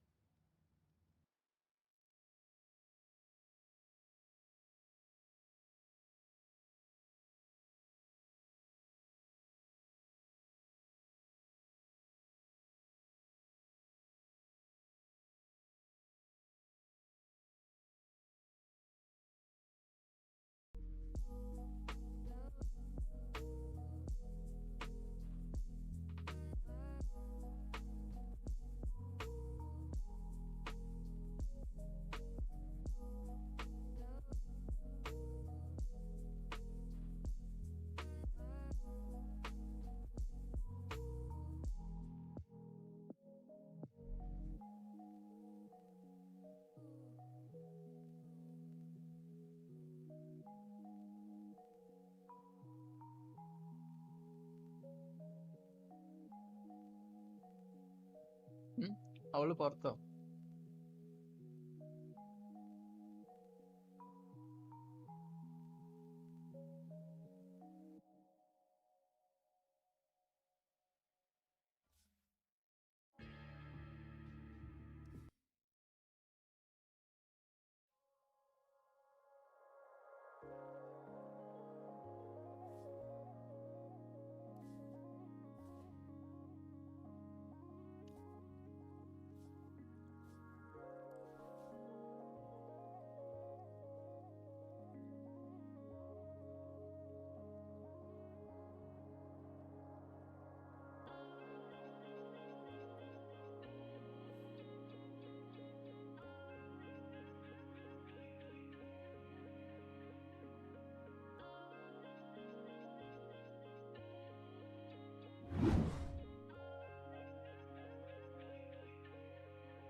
Mhm.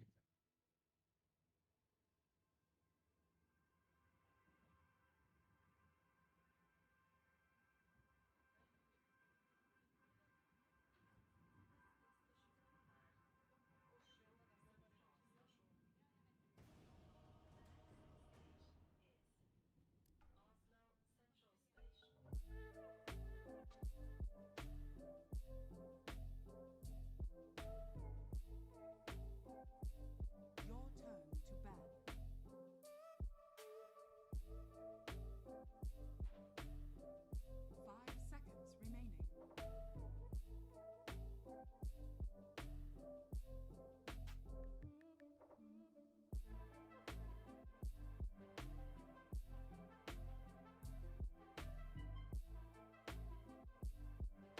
5 seconds remaining. Okay. What am I playing? What am I? Your turn to pick.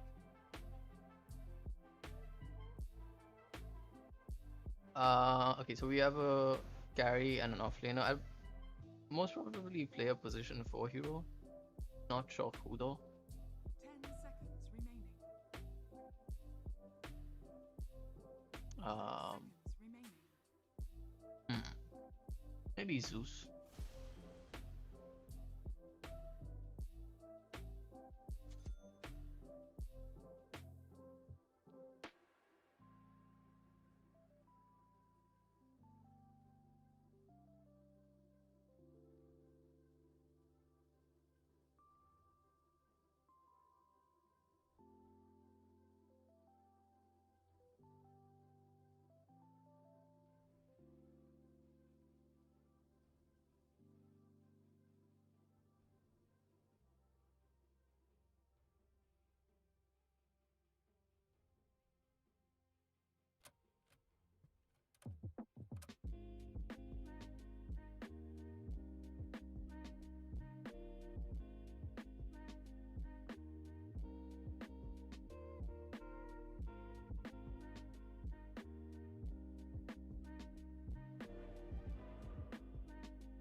Naruto.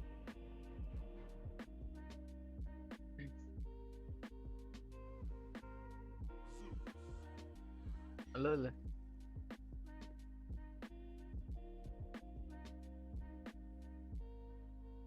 Prepare for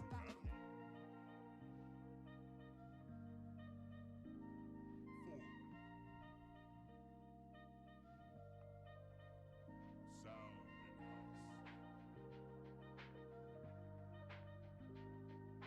Who's going? Who's going mid? Meeple? Okay. Um, I want to try to rush Arcane Boots as soon as I possibly can.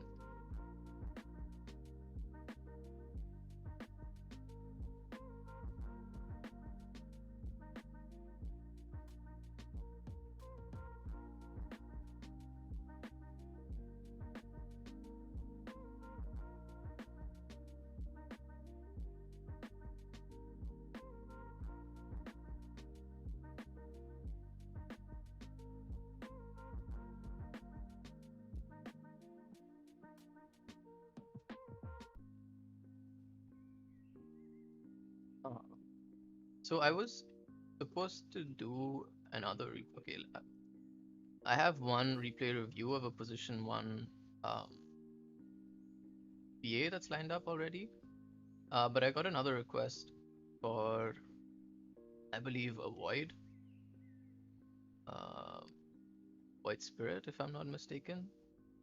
No void in this game. They ended up losing. Got it, got it. I don't think I did the replay review. So I'll probably do this one as the last one for the day. So I'll do position one PA and then position one void right after that. Okay. So probably leaning against an AM. So I'll try to see if I can 30 seconds to battle. spam my nukes. I don't think it's super valuable to have Aegis Mask. So maybe go 2 mangoes. Then trade. Well,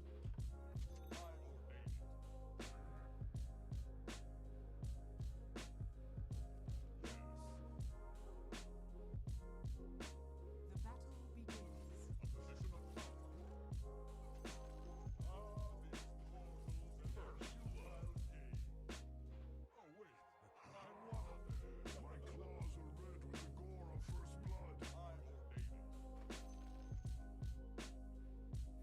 oops.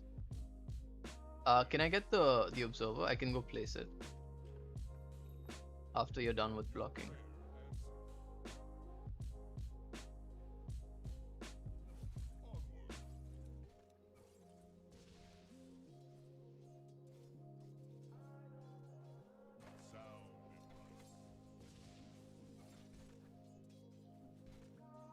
I'm okay with that.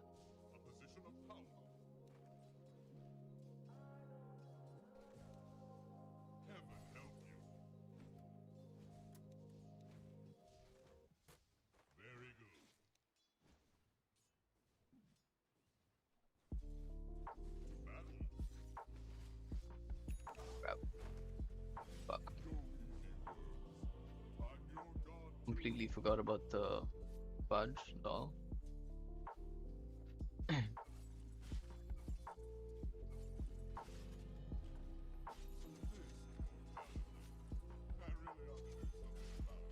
I just want to make sure he has enough regen for himself.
Pudge is still missing, by the way.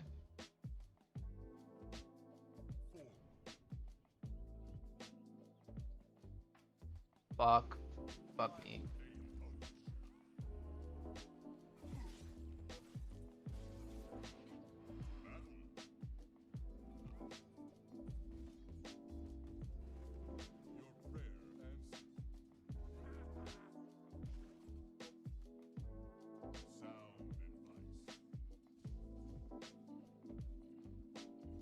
I think I should be able to get this pull off. Nope, never mind. Oh.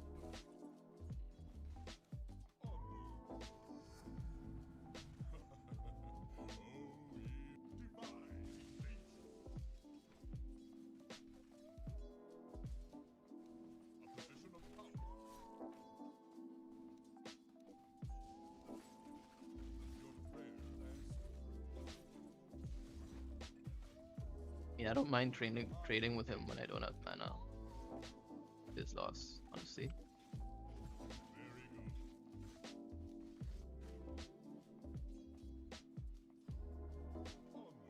Yeah.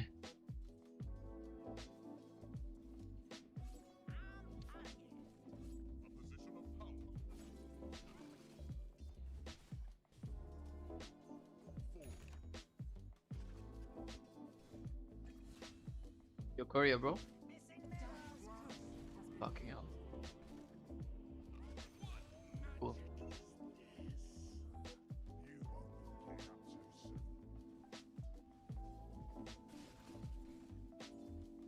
So at this point, I think I will try to finish off my null, maybe.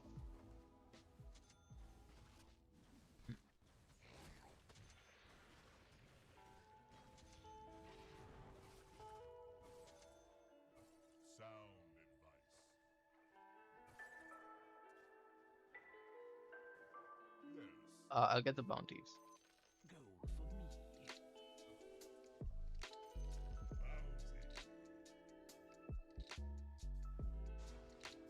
Kill the choreo. Or not. Oh, dude. I hope he didn't deny it um, with his treants. Like denied the rune.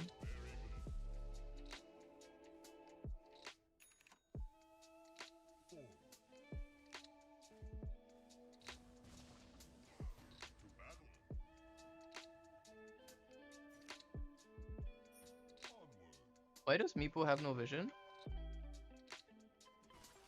Strange. Who the fuck has all the...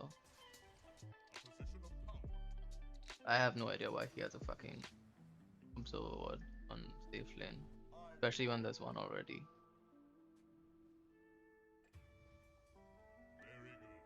I'll just stay mid and get levels and XP. Sorry, levels and some gold if possible.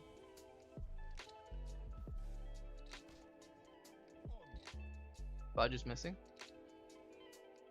Okay, the nature's prophet? Yeah, nature's prophet has gotten 2 observers for himself.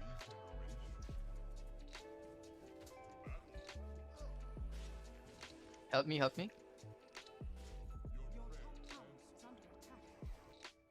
Dire's structures are fortified. I have no TP, but I can walk there.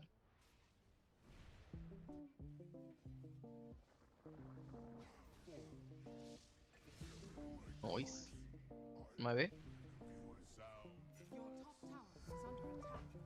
Go, go. Okay. That is good stuff, my friend. Good stuff.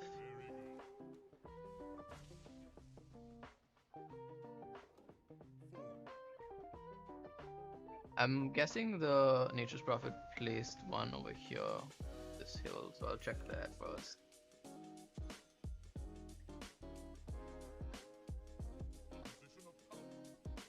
Yeah, bro, you still max speed. I'm so sorry, my friend.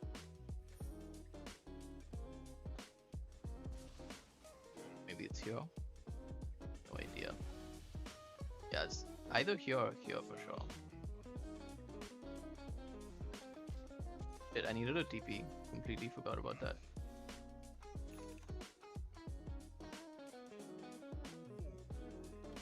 Sorry guys, no TP. Stay safe.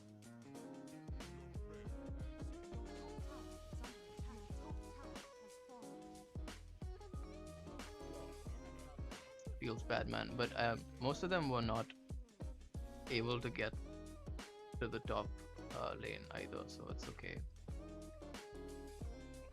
Like, it's okay for me to not be able to TP in.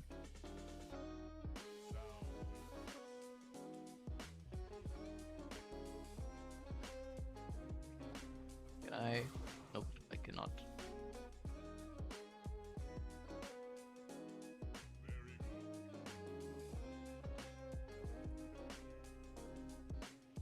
Ooh. We got some neutrals. Oh, the ward is way better.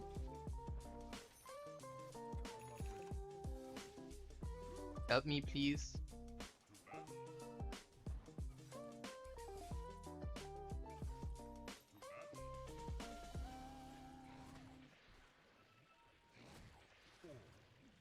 Thank you. We can kill him. Well played. Well played, well played.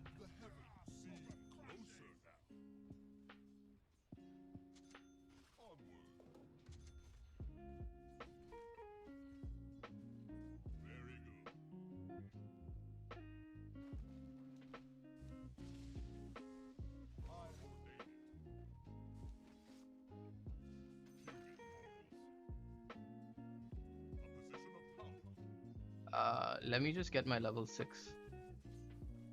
Your prayer answered. God giveth you beating.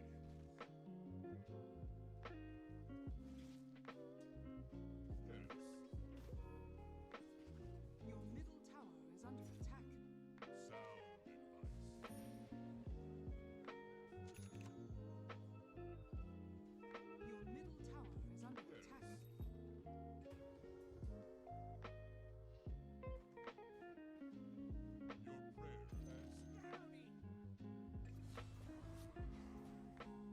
Yo, dude, Meepo, what the fuck are you doing, bro?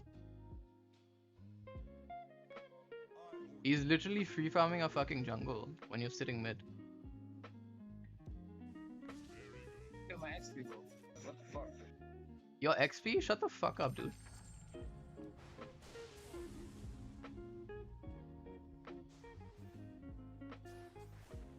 Position of power.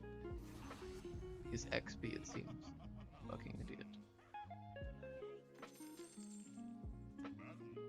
Like, how petty do you have to be to fucking complain about your XP?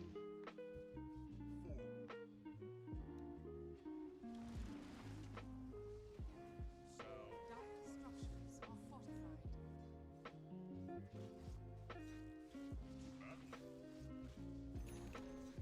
Your middle tower has been denied. A position of power. A pivot. Your top Like, he's tower literally just been sitting at mid and like farming creeps like the whole game, and he's still like complaining about getting XP.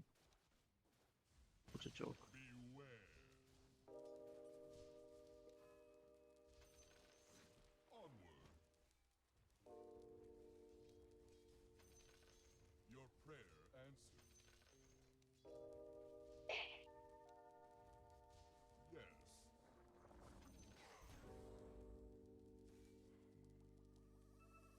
I ordain it. He held bottom, please. Very good. This is when you make a rotation for the first time.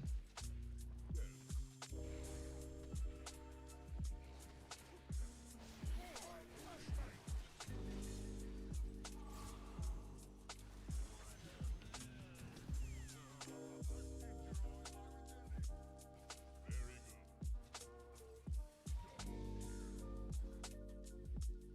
A position of power.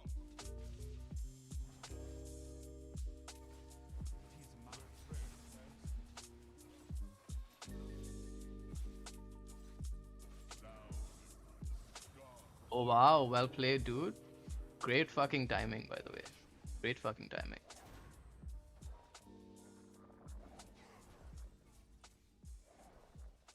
Sorcery claims me. I know just the place to plant you.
Not yet. Forward. Oh, yeah. That's the good stuff. Very good. Even I like a good bauble. I obey. Yes. Your prayer answered. Onward.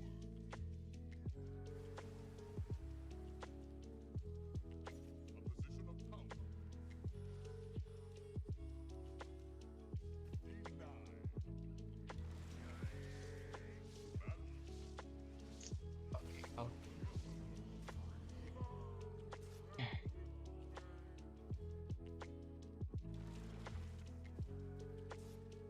Your middle tower is under attack. My finest work.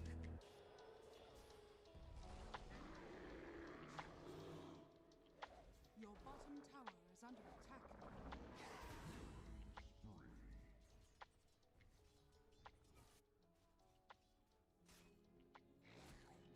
Your bottom tower is under attack. Back for more.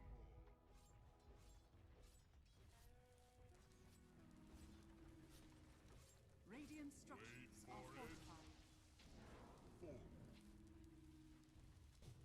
Your bottom tower is under attack. Sound advice. The enemy's middle tower has fallen. A position of power. Enough is as good as a feast. I'm ordaining.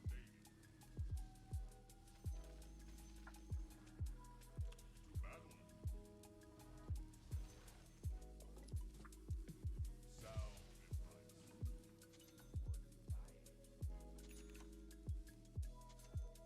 Very good. Too late, my friend. Onward.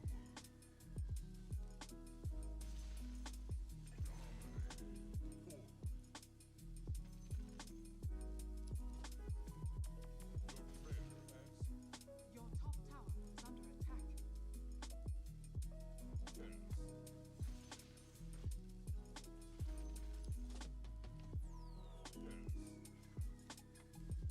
Roshan has fallen Oh, crap. to the Radiant. Thought about that. Your prayer answered. I'm ordaining.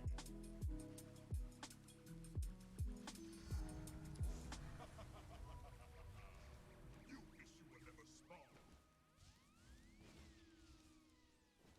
A pivot. Stay safe. A position of power. Someone guy. Sound advice.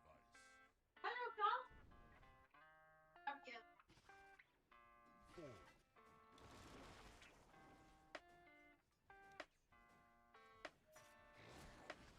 To battle.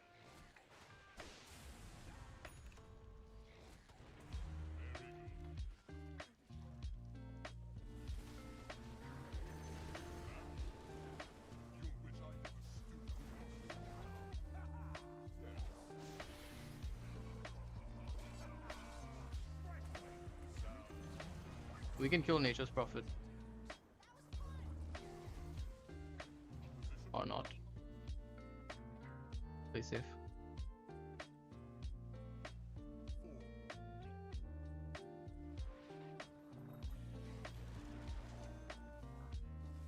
Forward.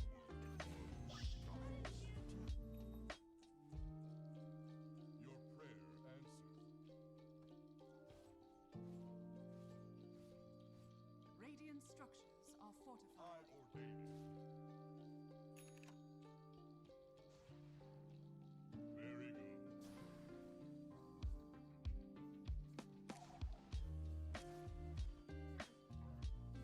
Sound advice. God take it away. Divine invasion. Forward.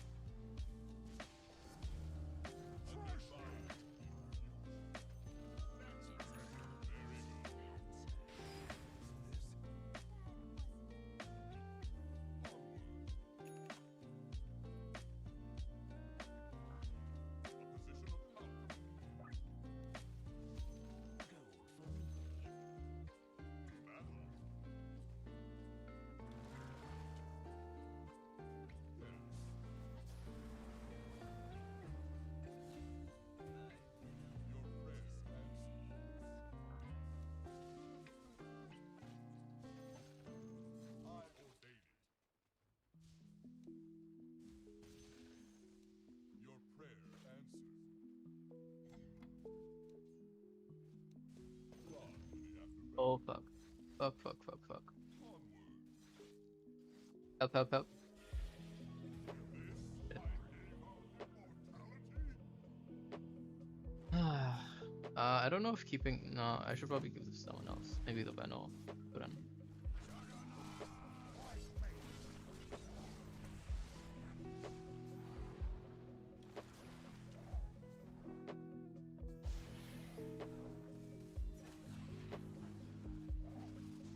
I mean, we have no form of disable apart from the ensnare that Meepo has. Or Earthbind, rather. A new age dawns.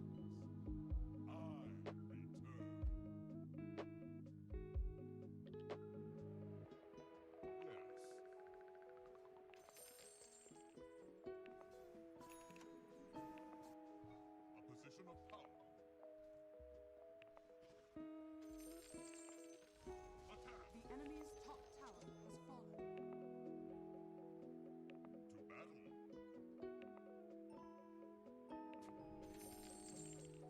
Sound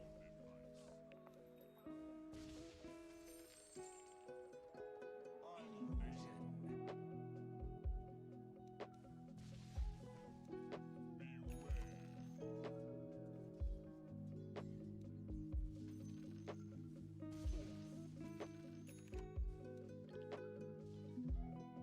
Very good. Your bottom tower has been denied. Reach for the sky.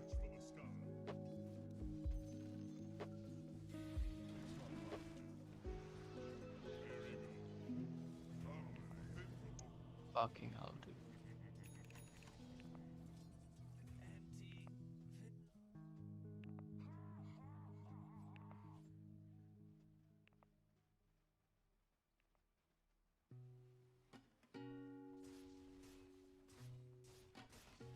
Your bottom tower is under attack.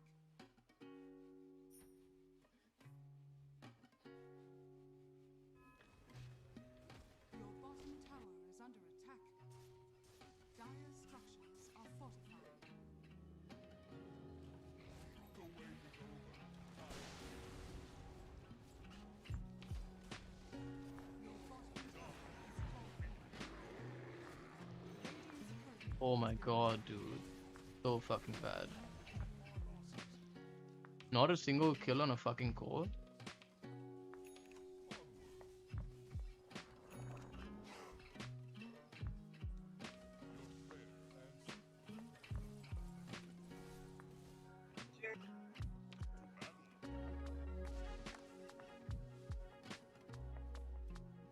Fucking hell. That's for me.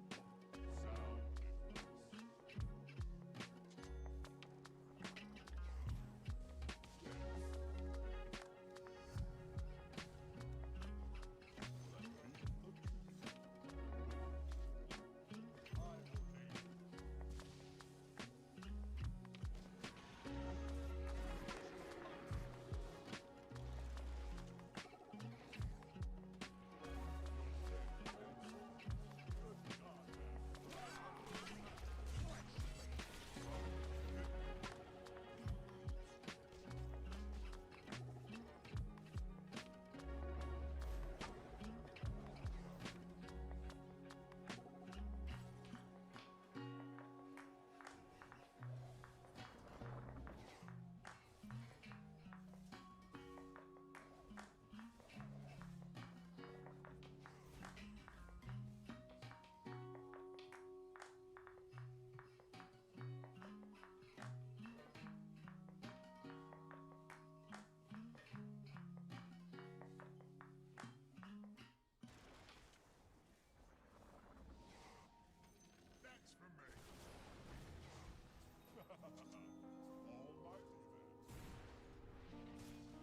then.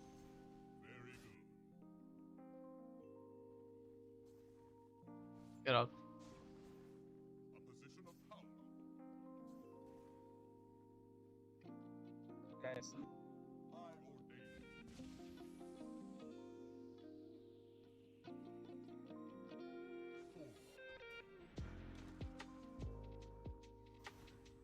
Can we contest Roche?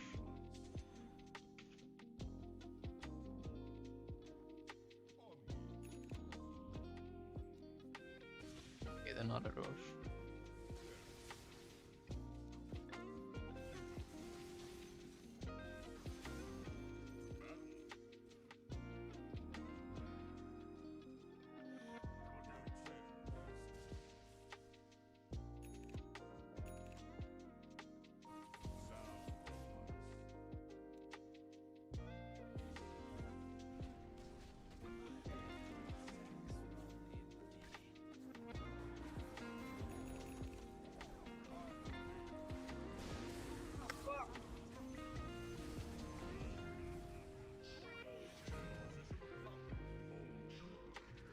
Nice.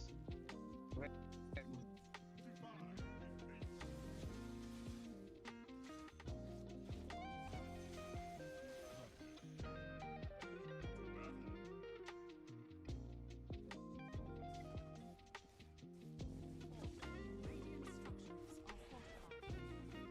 Your top tower is under attack. Find the word. Very good. Your top tower has fallen. A position of power. The enemy's middle tower has fallen. Your prayer answered. Sound advice.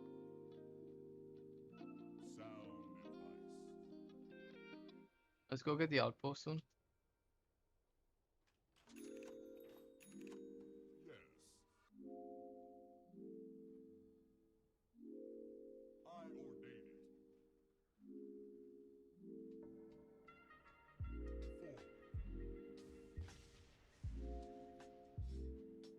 Forward. Onward. To battle. I'm not ready. Very good. It's a bit of God help me on that. Attack.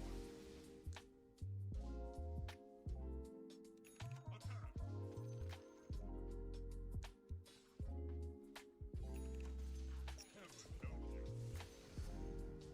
The heavens seem closer now. Your prayer answered. Sorry, Mo. You got team. Forward. Can we go on him, please? Sound advice.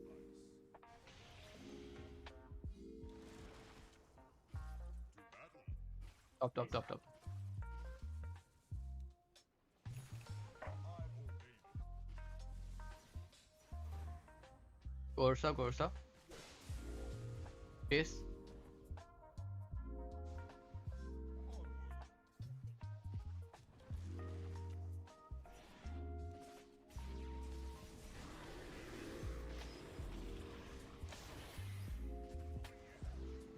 Position of power. Go, go, go, go, go, go. Well played. Chase, chase, chase. Easy kills, easy kills. Nice. That's good stuff.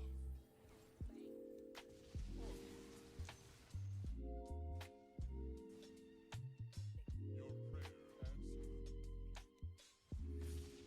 Okay. Bottom.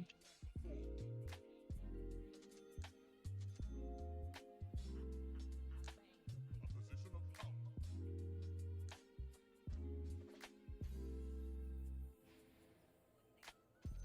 Sound advice.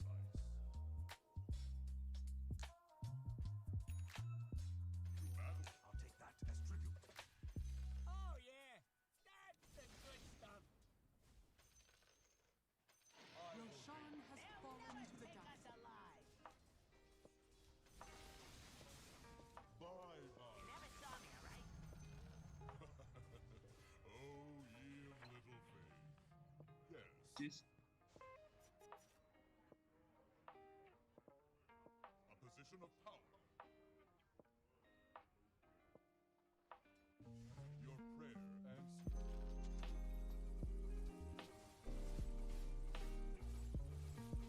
To battle. Enough is as good as a feast. He's here, he's here, he's here.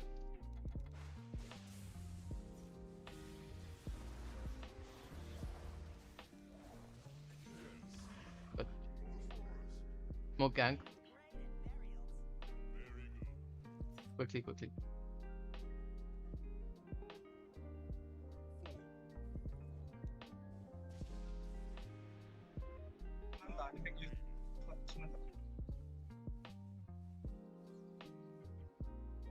Over here. This camp. Sound. Your middle tower is under attack.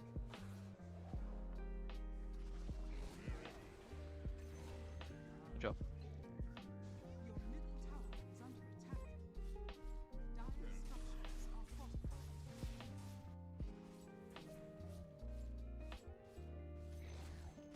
The enemy's bottom tower has fallen. Ah, fucking hell.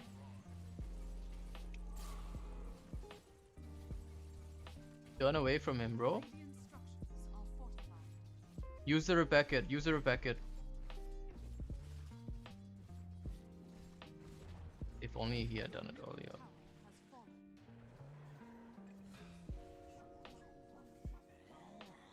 AM is back. Play safe. The enemy's bottom tower has fallen. He has no abyssal. Go.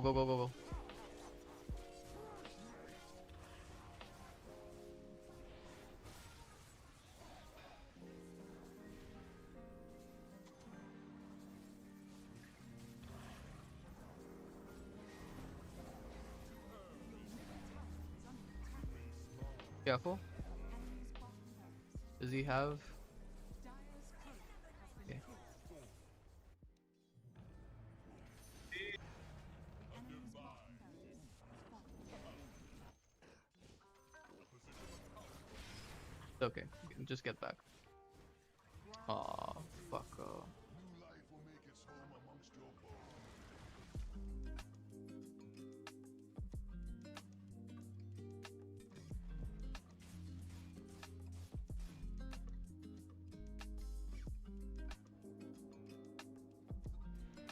I mean, it's fine. We got the bottom racks in anyway. It's not a big deal.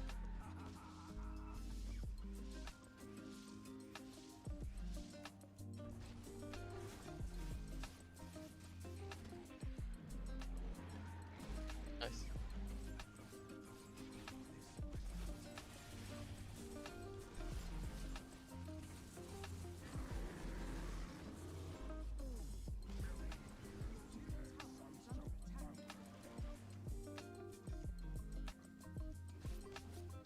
Can you guys buy back, please?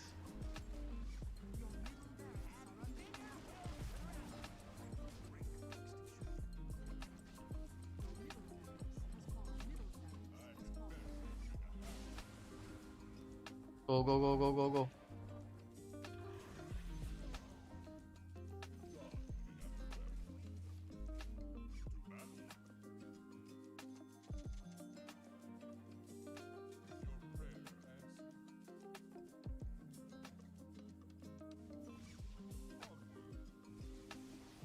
I don't think it's up yet.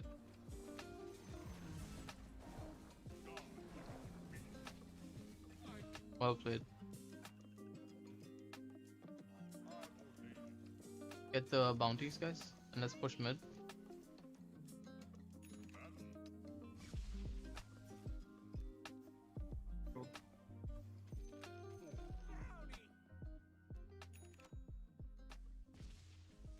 You wish you were never spawned. Yes. Up mid. I'll take that as tribute. A position of power. Very good.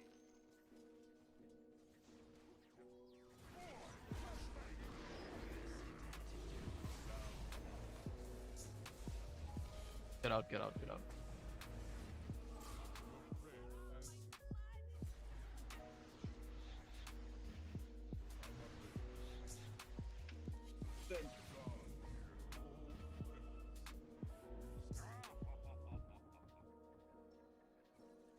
Jeez.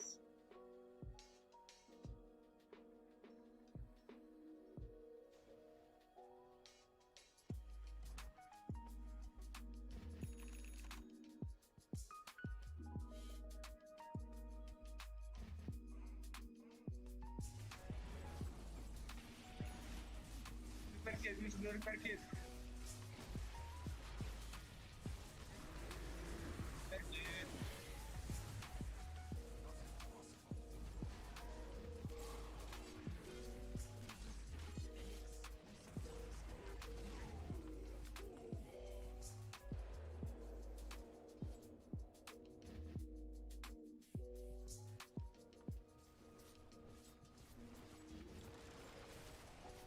Dire structures are fortified.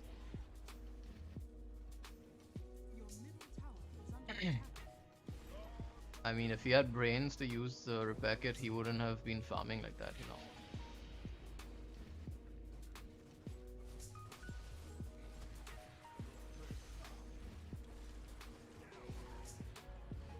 Your bottom tower is under attack. Your bottom tower has fallen. My sorcery fails thee.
Hmm?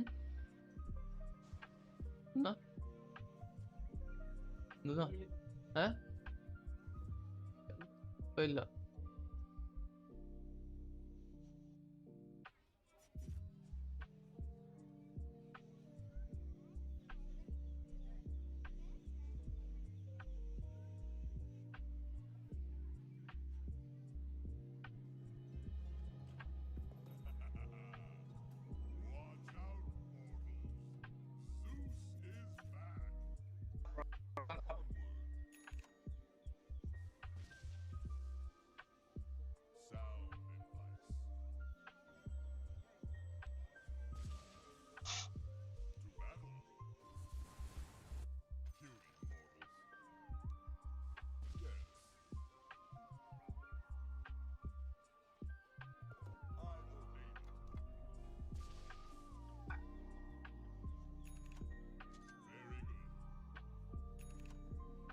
Well, 15 minutes on.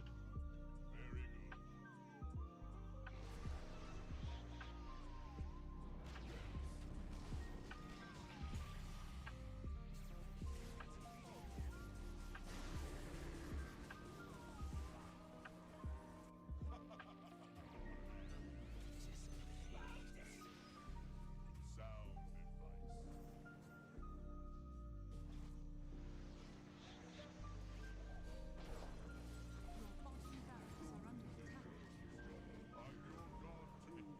This is a fucking idiot.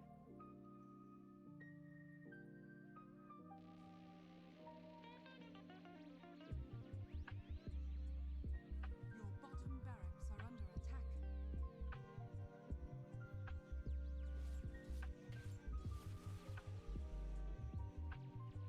Your bottom barracks are under attack. Roshan has fallen to the Radiant. Your middle tower is under attack. Your bottom barracks has fallen.